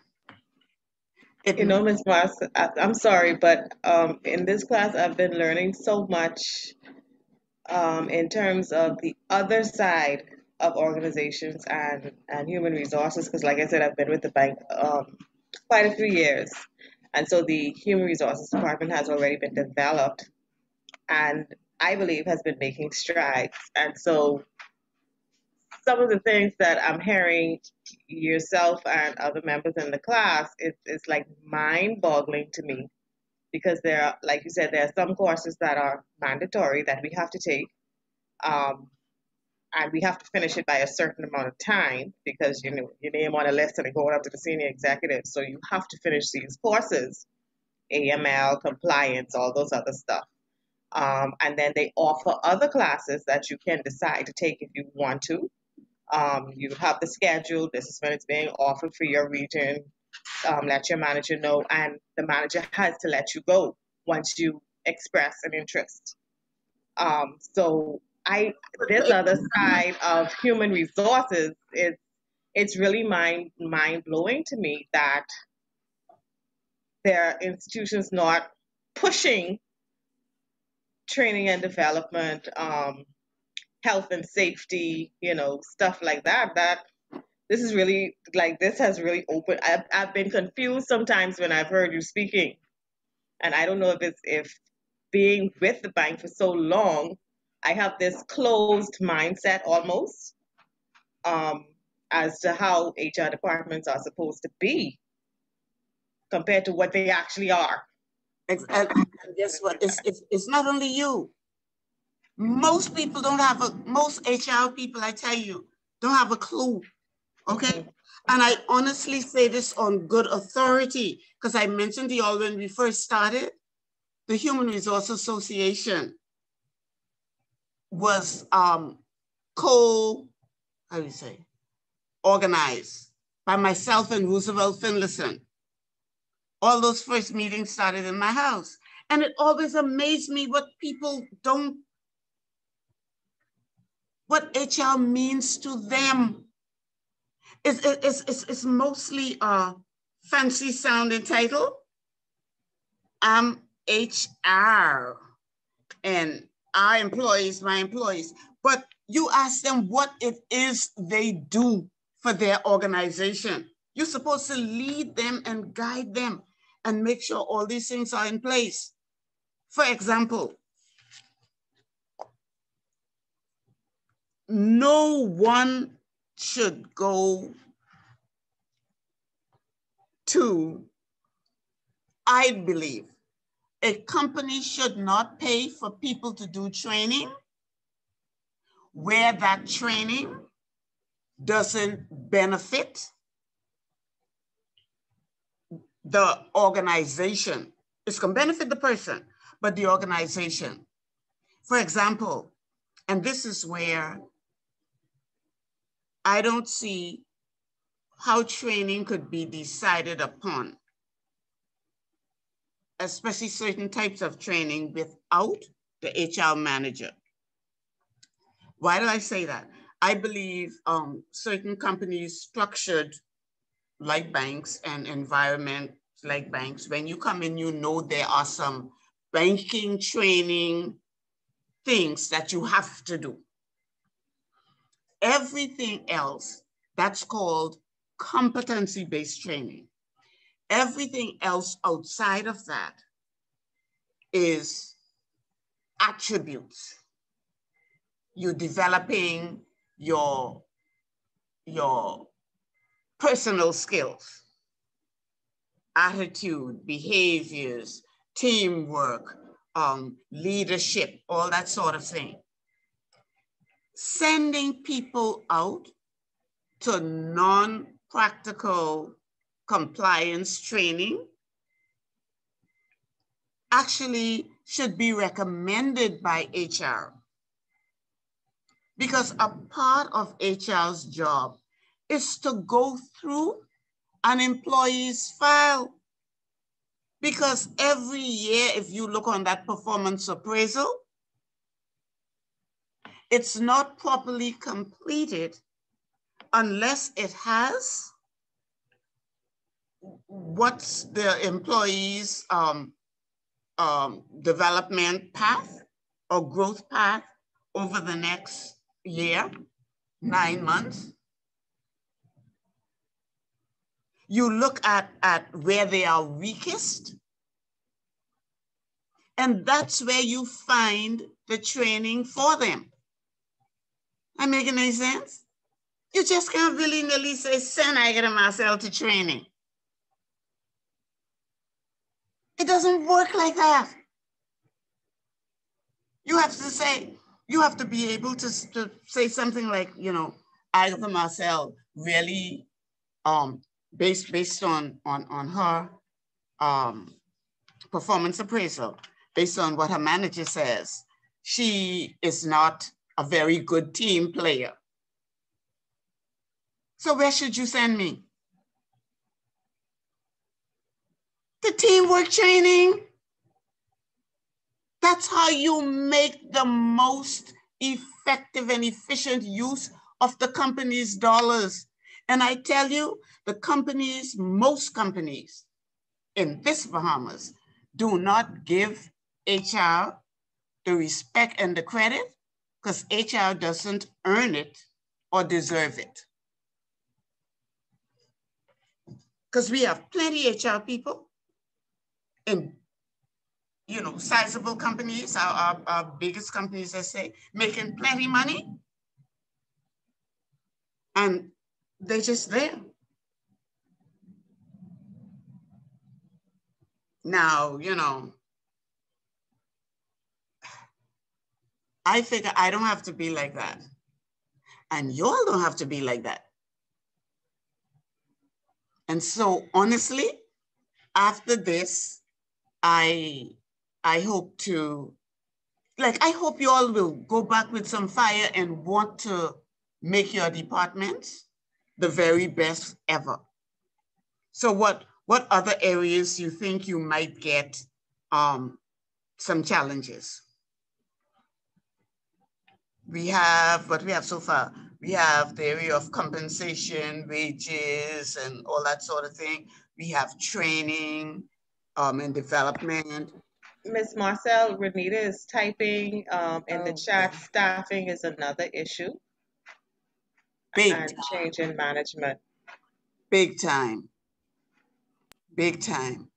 Staffing, a lot of money is wasted right there, you know.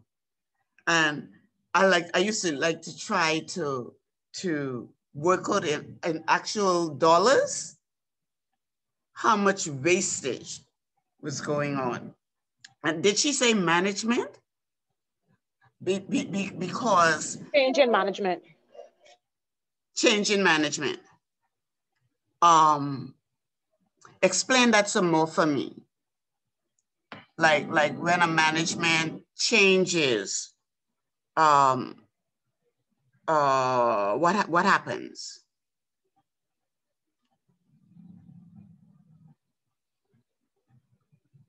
Am I to assume like another manager comes and maybe doesn't know the scope of the work? Or all the employees he has to manage resent him because he knew and he just reached, because that's happened too, you know. That happens a lot, boy. That's a big challenge. Sometimes employees don't give their management a chance. Okay? And a manager, if they're coming from outside of a company, shouldn't want to come into a company without doing some research and knowing something about the company. Knowing something about how it works, knowing the environment, knowing the culture. Because the more you know, the easier it makes it. But my challenge and my worry is always that because we are in such a small, tight-knit society, and we, especially when we have the type of job market that we have right now, loads and loads and loads of people out of work and few jobs to put them to. I think that's when we are most vulnerable in getting the wrong people. Because you know what we do, right? We look out for our own. Whether or not our own may be the best fit. We look out for our own. And y'all know why I could say this? Because I remember, you know, working in the private sector. Everybody thought it was like especially my church people, they think it's your job to hire them. And they don't think whether or not they could do it, you know. Okay? So we save jobs for our church people, our friends, and I'm telling you, HR people can't do that. You have to operate in integrity. Even if at the end of the day, you know, somebody else do some shenanigans, you can't do shenanigans. So if you are recruiting someone, no matter at what level, even if you have to select, say, 8 people, say you're looking for customer service people, you can't hire people just because you know them. What ought you to be looking for? Best fit for the job. Skills. Skills and attitude. I see some customer service people, I would love to know how they get hired. Because they should not be in customer service, you know, face-to-face service. Yeah, they supposed to be in the basement counting money. Yeah, put them in the back, make them an accounts clerk or whatever y'all do, a paper sorter. But they're not supposed to have face-to-face reaction with people because they can't handle it. And so how do they get there? Well, I know at the insurance company where I used to work, a lady, she'd been working there for 15 years and she was great at customer service. And recently, right before I left, her son, she bought a car for, he just graduated from high school and he went over his friends and he got in a car accident and he became paralyzed. So like that, it changed as she became different. So when a customer came in, they was like, I don't know how you get to work behind here. You know, you very disgusting. And then, no, she wasn't disgusting. It's just that she wasn't smiling as much. And she wasn't lively like how she used to be because her husband died 2 months before. And then 2 months after that, after she bought a son car, he crashed and now is paralyzed. So she was going through a lot at home. And then when she wasn't working, the company wasn't paying her like that anymore. So she became, I wouldn't say sour, but she just was going through a lot. And people were saying that they don't know how she getting customer service, but she got in there because she was fit for the job. But after a while, going through her personal stuff, like I said, she became different. So sometimes people is getting there because they were good. But after a while, people change. But sometimes it's just who you know. It costs you to get in. Yeah, I agree. Did HR reach out to help her in any way? Maybe have some kind of counseling? The HR there sucks, to be honest. That's why I left from there. Yes, that's the question right there. Because obviously, that was a case that needed the very most compassionate counseling HR could think of. And this is why it's important for HR to know your people. You have to know. And knowing don't mean the nitty gritty down in my business who I sleep it and didn't sleep it. No, but when you hire me and you hire me one way and I come into work and you notice some things, you know, you notice I ain't smiling no more. You notice I look frazzled. You notice I mean, don't you think that HR should invite me to come, sit down. You're not yourself. Come, let's talk about it. You want to talk about it? And I tell you, most people, especially if you're one who's run people business all through the office and all around, most people will respond, especially if they're hurting, like Eugenia says, they're going to respond to you because they want to share.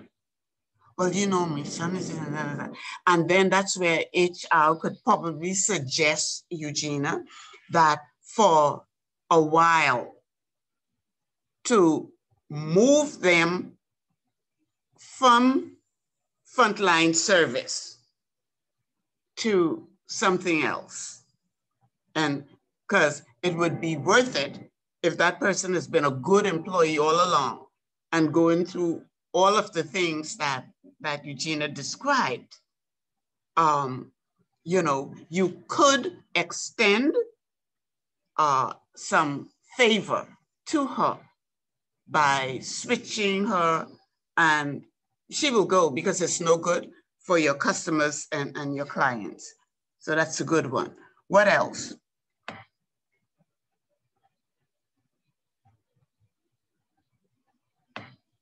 You got one, Greer. Your corporate restructuring, because they are different from their at corporate than here. And you said that they outsource their human resource, which is something to me. They see human resources purely in, which role you all think? Remember? You all remember the three roles, the three HR roles? More operational. Administrative and operational. Administrative, operational, and strategic. Strategy. So strategic. Where do you think a company that outsources, where do you think, which area do you think HR can really make up Because when they outsource, some things are gone. Right. The connection to the people, understanding and knowing the people themselves, because the outsourced person only works 2 days a week. So he doesn't have an opportunity to interact and get to know the people. It's difficult for him. I would say it should be difficult for him to make decisions based on the people element, because he doesn't have an opportunity to get to know them. Like, I work with them on a daily basis here on this end. But therein lies the challenge. Because you can only outsource intangible things. Right.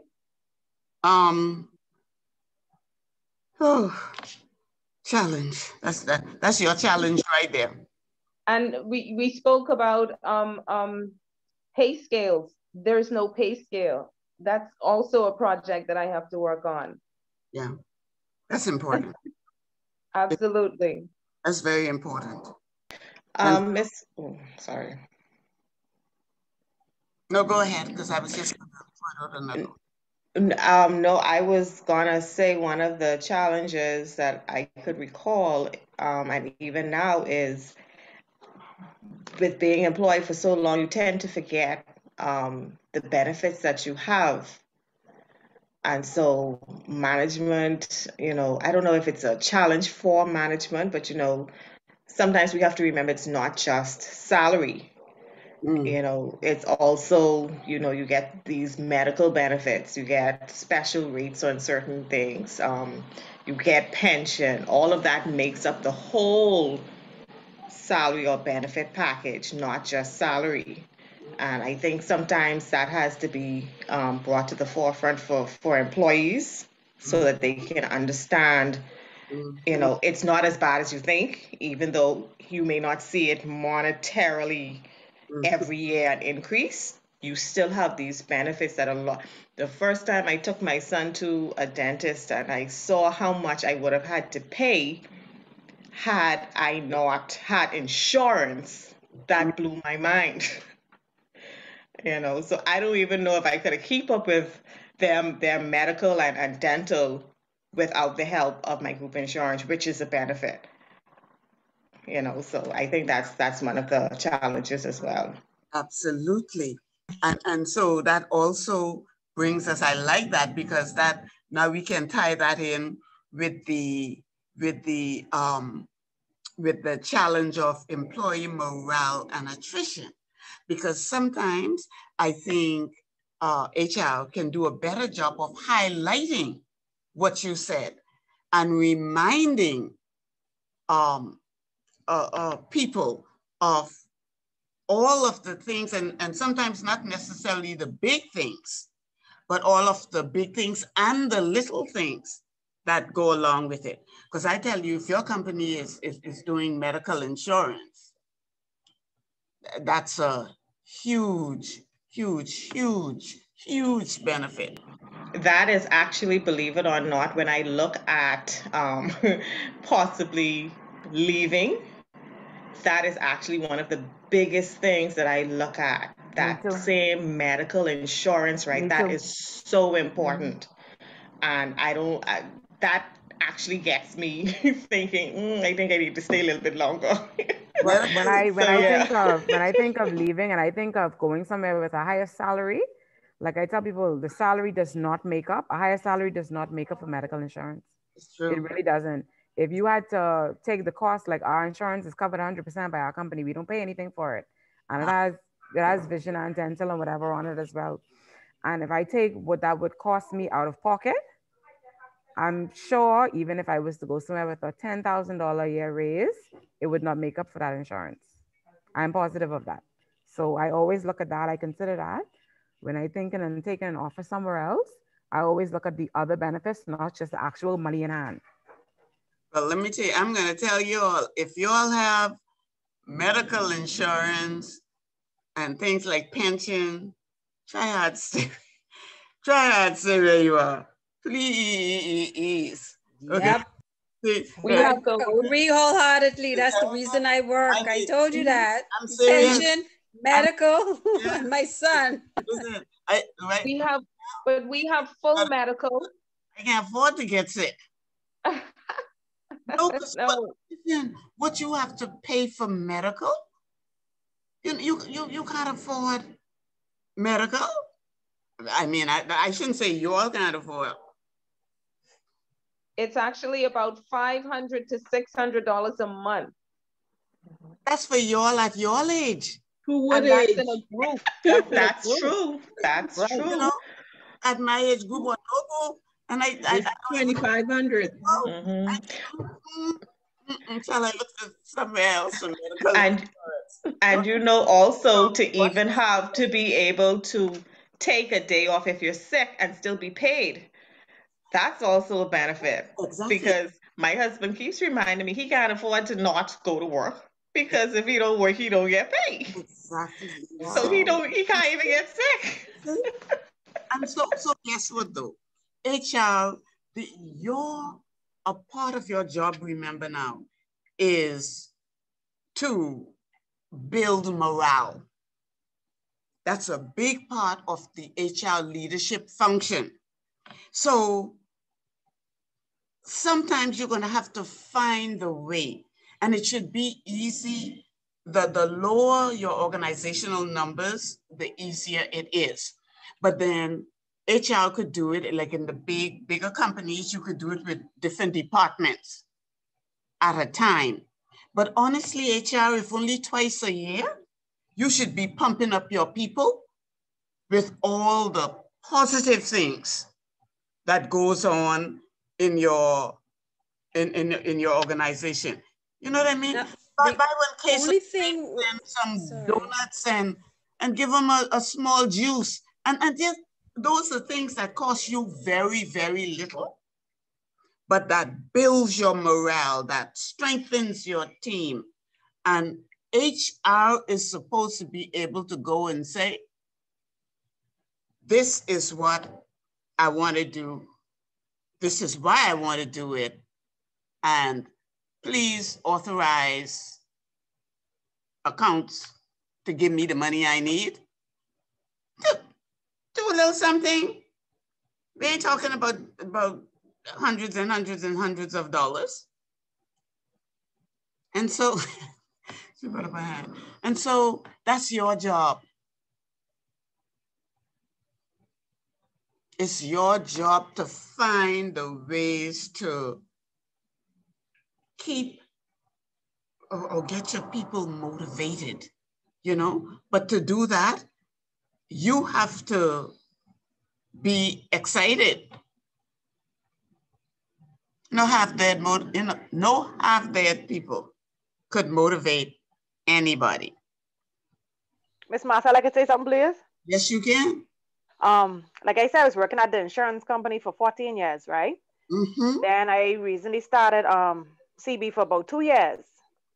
About 2 weeks ago, I got a call from an insurance company that was not even open 10 years yet, asking me if I'm interested in a position there as assistant manager. So I Googled the insurance company, realized that for one, they haven't been open for not even 10 years. They're not. I went in for an interview just to see what they were about. They was offering $15,000 more, but they was not doing pension.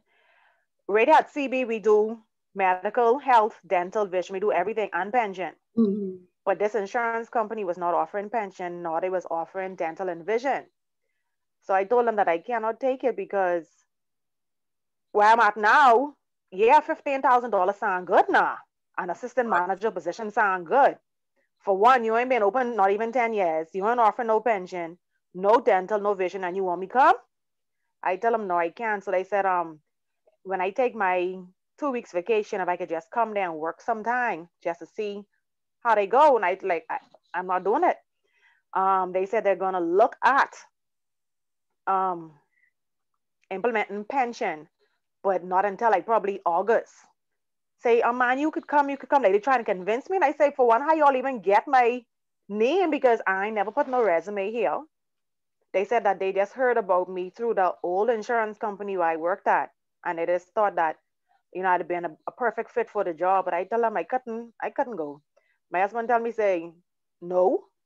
Then he says, it's up to you. I leave the ball in your court. But when I think of it, I have 4 kids, a granddaughter. The Commonwealth Bank now, where I took on my granddaughter, she's also on my insurance. This insurance company would call me. They didn't want to do all that. So I tell them, I can't take it. So people will try swing you in that way by saying increasing your salary. But if they ain't offering what you have now, no child. But at least you were thinking about it. Because yeah. Someone else would just say, oh, $15,000 increase? Boy, I'm gone.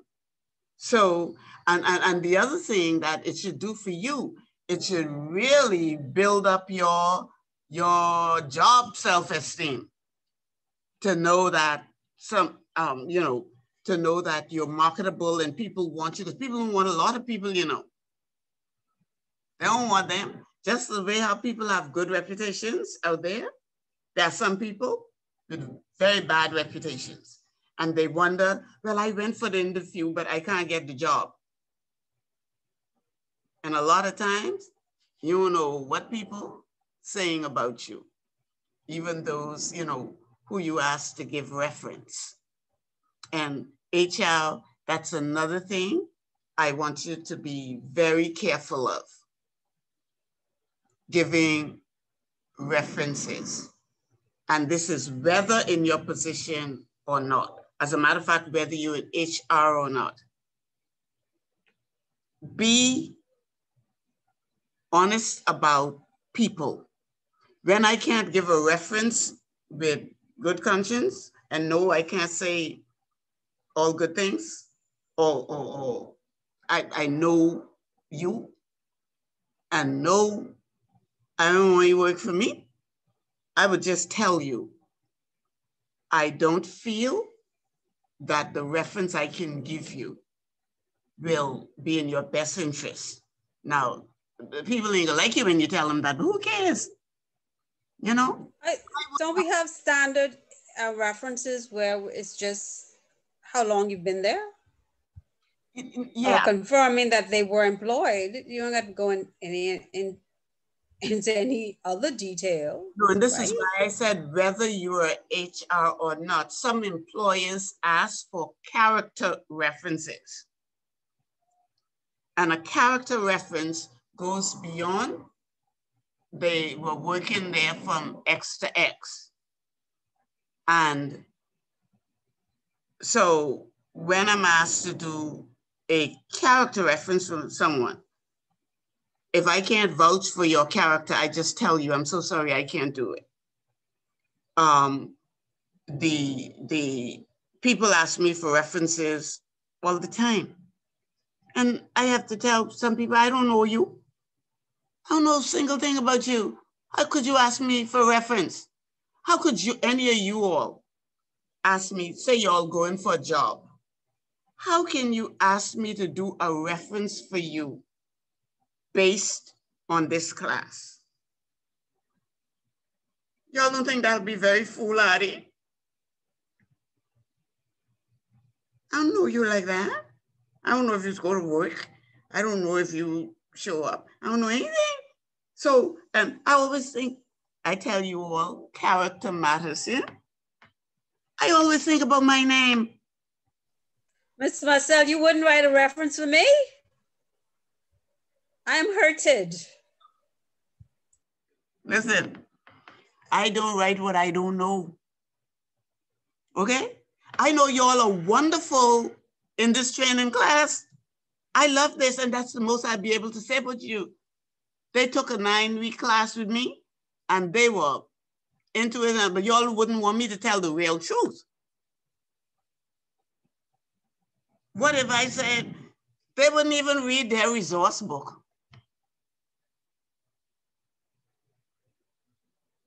How do you think that's gonna go down? So it's better, let me tell you, HR people have to be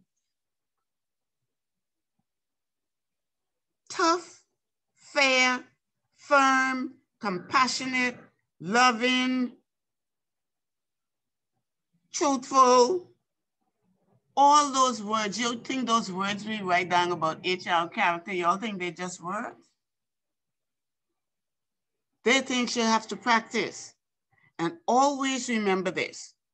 You were not put here in life for everybody to like you. Know where you will find. You must be liked by all to be blessed. Do I have to have all those characteristics plus like people too?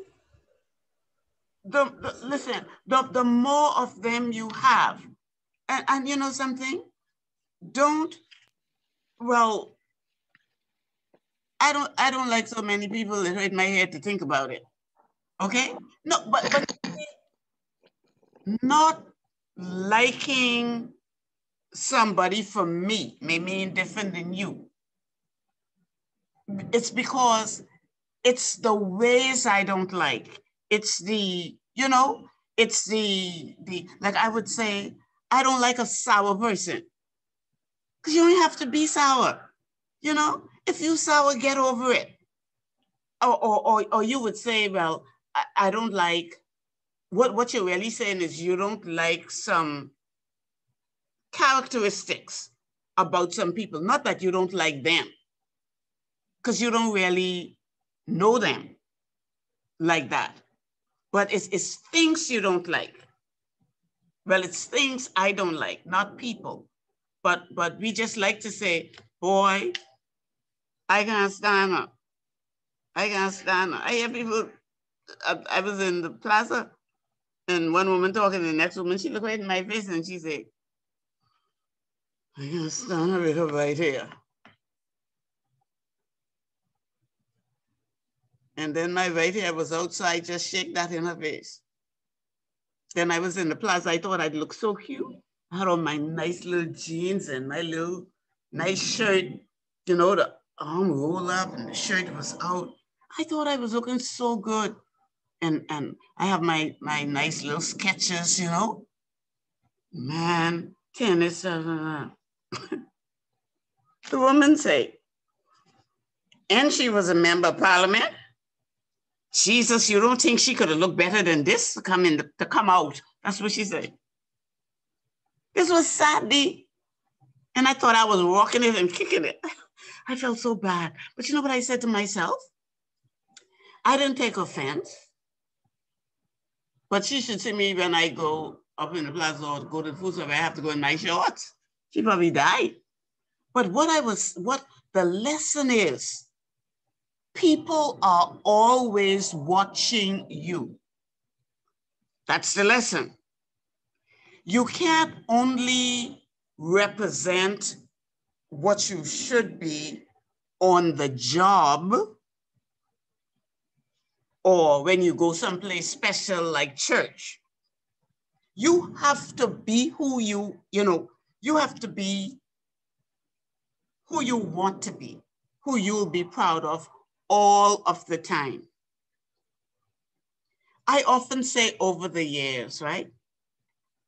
If you all ever saw me out doing something you all think I shouldn't be doing, like for example, if you all just happen to drive for a moonlight drive past Fish Fry and see Miss Marcel, let me tell you how life is and your brains work.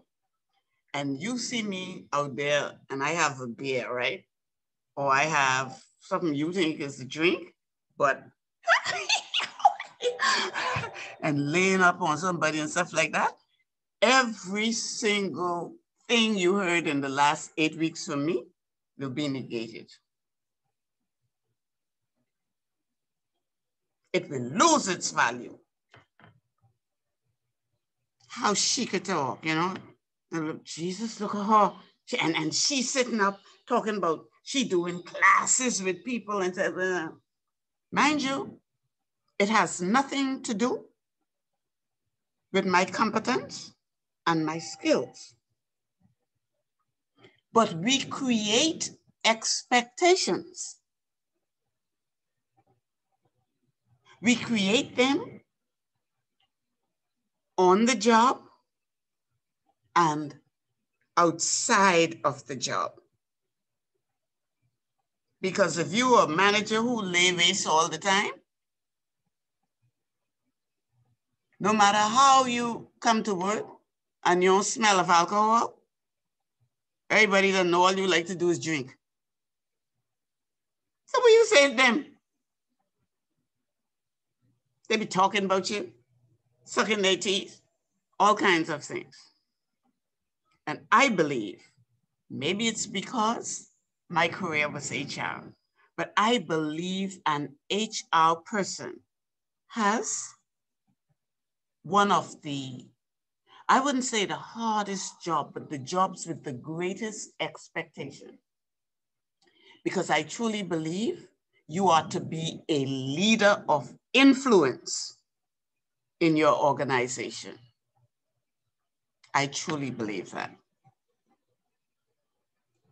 So we're gonna go home a couple of minutes early because what I really want you to do, next week we're gonna be talking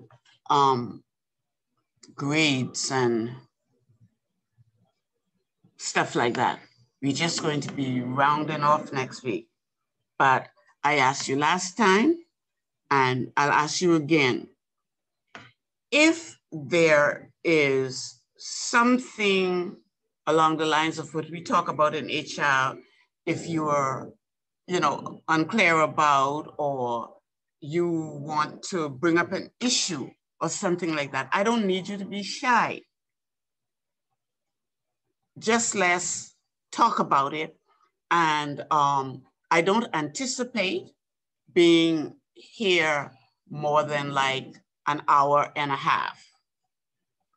And that's to accommodate whatever you feel you didn't get and whatever you feel that you want to know. So I'm going to ask you to do, I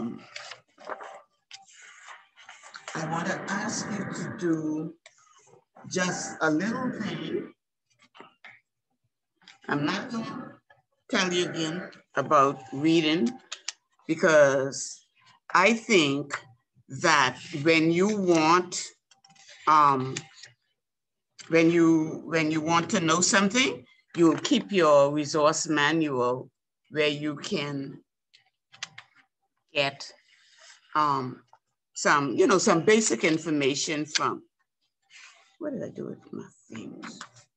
What I would like you to do for me, and you just write it down so when I call you, you can just go to it and tell me what you think. So number one, and write this down so you don't forget. I want to know what gives you energy. That's for next week. When you come in, you write that down. What gives you energy, and then what saps your energy. What takes energy from you. And then the last thing is, I would like you to think about everything we talked about, and then to just write down just three things that you can do to make your HR department better, or three suggestions. Let me put it like this. 3 actions/suggestions that you can do or make to make your department or your company better. And now we're only looking at, let's keep our focus on the human capital, HR. And then we'll share them next week. But anything you feel that you wanted to know about that you didn't get, write it down so you don't forget, so that we are able to talk about it our last session next week. And I made provisions for that so that we can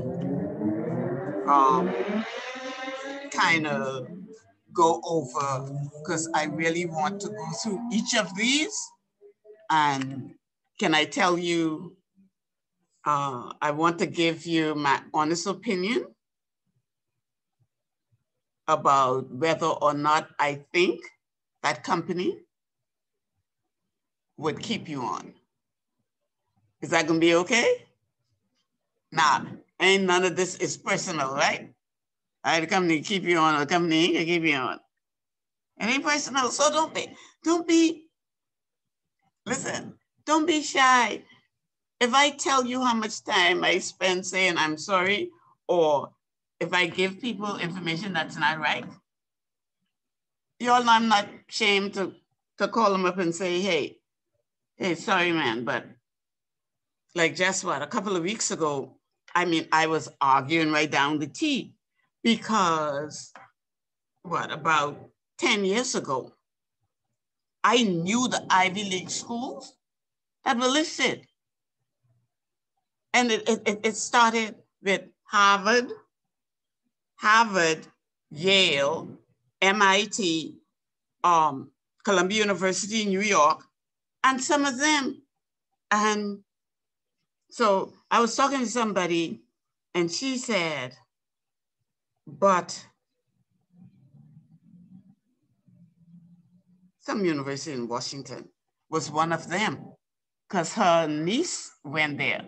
And I said, no child, that ain't no Ivy League school. I said, we talking top 10 here. That is, you know, Lord have mercy. So when I hang up from her, you know, and because she sounded a little miffed. So I hung up. And this one was kind of hard. And I went on Google. And I Googled Ivy League, top 10. And the 3 I gave her as my top 3, I can't even remember if they were on the list anymore or they were way down. Now, what you all think I had to do? I quite called her up and I apologized. And I said, listen, girl, I am out of touch because several years ago, but these schools have come right up and knock them down. And I didn't feel bad.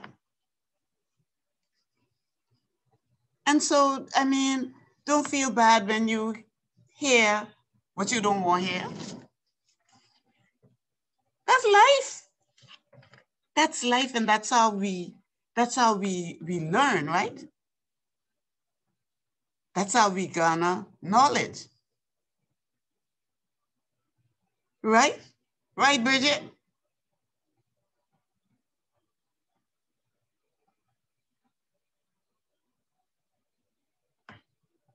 So don't worry about it. Now, if I could just give you all, do you all want me to do that? Oh, and I'm glad that I was told that some of you all came and got your homework. You all need to get them and keep them. Some of them are quite good. You know, and then you could see how you improve from the first homework right up. Some of y'all did some very, very, very good work. And as I just glance at these, I'm excited about these. I'm gonna take 3 days going through these. I love it. Because y'all know how much I learned. So next week, tell me what y'all want me to do. Y'all want me to actually discuss it or just give you all marks? You could discuss it. I need discussion. That's the way we would please. learn. Yeah. Okay. So the majority Yeah, is discussion. about it. It's gonna be fun. So we'll talk about these. and we'll get your marks. But mostly I really want you to do for me is if anything you think you need clarification on, or anything you want to talk about, anything we missed, please write it down so we could talk about it. And then the things that you can do, and they don't have to be big. Don't look for no big fancy things. The smaller the things, the easier it will be, well, by rule of thumb, to enact them, to get them going. So we do that. And then I really want to know what gives you energy and what takes your energy away, what saps it. Because that's key to the kind of HR people you think they want something. Because they always, they have to be upbeat. No matter what you feel, you're not supposed to show nobody that, child coming in here today. I didn't want to come in here today. And listen, I don't want to see or hear no nonsense from my ma today. I ain't dealing with nobody problem today. That's your job. So the attitude should be bring all your problems and let HR solve them. And when you're having a bad day, stay home. Because then you know what you're going to tell your employees? Miss Marcel, some of them need to stay home. But are you going to tell them, oh, you're having a bad day, so you stay home, but we can still pay you? No, I ain't tell them that. No. So guess what? At work, what you're supposed to tell them? Let's get it together. Get yourself. Come see me, let's talk. Okay. Come see me, let's talk. Yeah. Right. Yeah. I tell you, some of them sales girls used to say to me when I'd go to the store and I said, hey, you're not smiling. Miss Marcel, y'all don't pay me enough to smile. And I say, oh, yes, we do. You get paid to smile. So let's see it. And, you know, and I fool around and they'll break out. And I'm saying, I tell them, go in the mirror and practice. I tell you all before, I have to practice, you know. You all wouldn't believe it if you all see me actually do a motivational thing for a company. It comes from inside of me, but at home, I have an awful voice. You all can tell that. My voice sounds like burnt grits. So I hate my voice. And some of you all have the sweetest voice. What I wouldn't do to change voices with you all, oh, it's so clear and so nice, and I don't have that. So I have to sometimes practice softening it. And I tell you, most people don't have the kind of face where they can do without smiling. I am one of those people. The more pleasant I look and the more I smile, the cuter I look. Okay? But child, you see this, who wants to see this? You know, I'm serious. And you learn from strange sources. Les Brown taught me something. He says, I got to, when you're speaking, and I think I asked you all before, when I refer to Les Brown, you all know who that is. You all know the motivational speaker, Les Brown, right? No? Well, Les Brown is, well, I don't know what he is now, but he was one of the most popular Black motivational speakers in the States. And he said to me, he says, Agatha, I will tell you something, and you all try this. He said, whenever you go out to speak, he said, make sure you look good. Make sure you are pleasant, because nobody likes listening to ugly people. Okay? And you all ain't noticed that? The only thing people notice about you is how you look.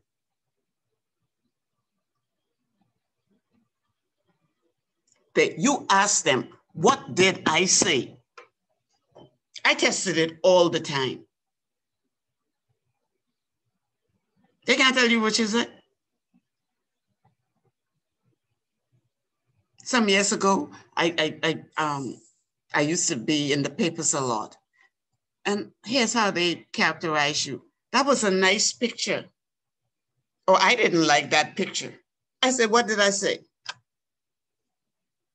Can't tell you. Cannot tell you.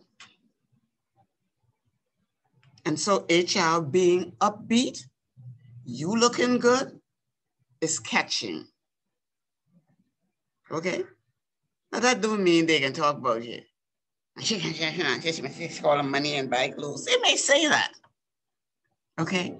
But as upbeat as you are, we're done. Don't go, stay like that. As upbeat as you are, it's easier to help them to rise. Okay? So we shall see each other, God willing, next week. Do the things, please, that I mentioned, because they're going to be beneficial. And we will go over all this lovely stuff. And God bless you all. And I know something's sinking in. I know. So y'all have a good weekend. All right? You too. Good night. All right, good night. Good night, everybody. Good night, everyone. Bye-bye. Good night. Good night.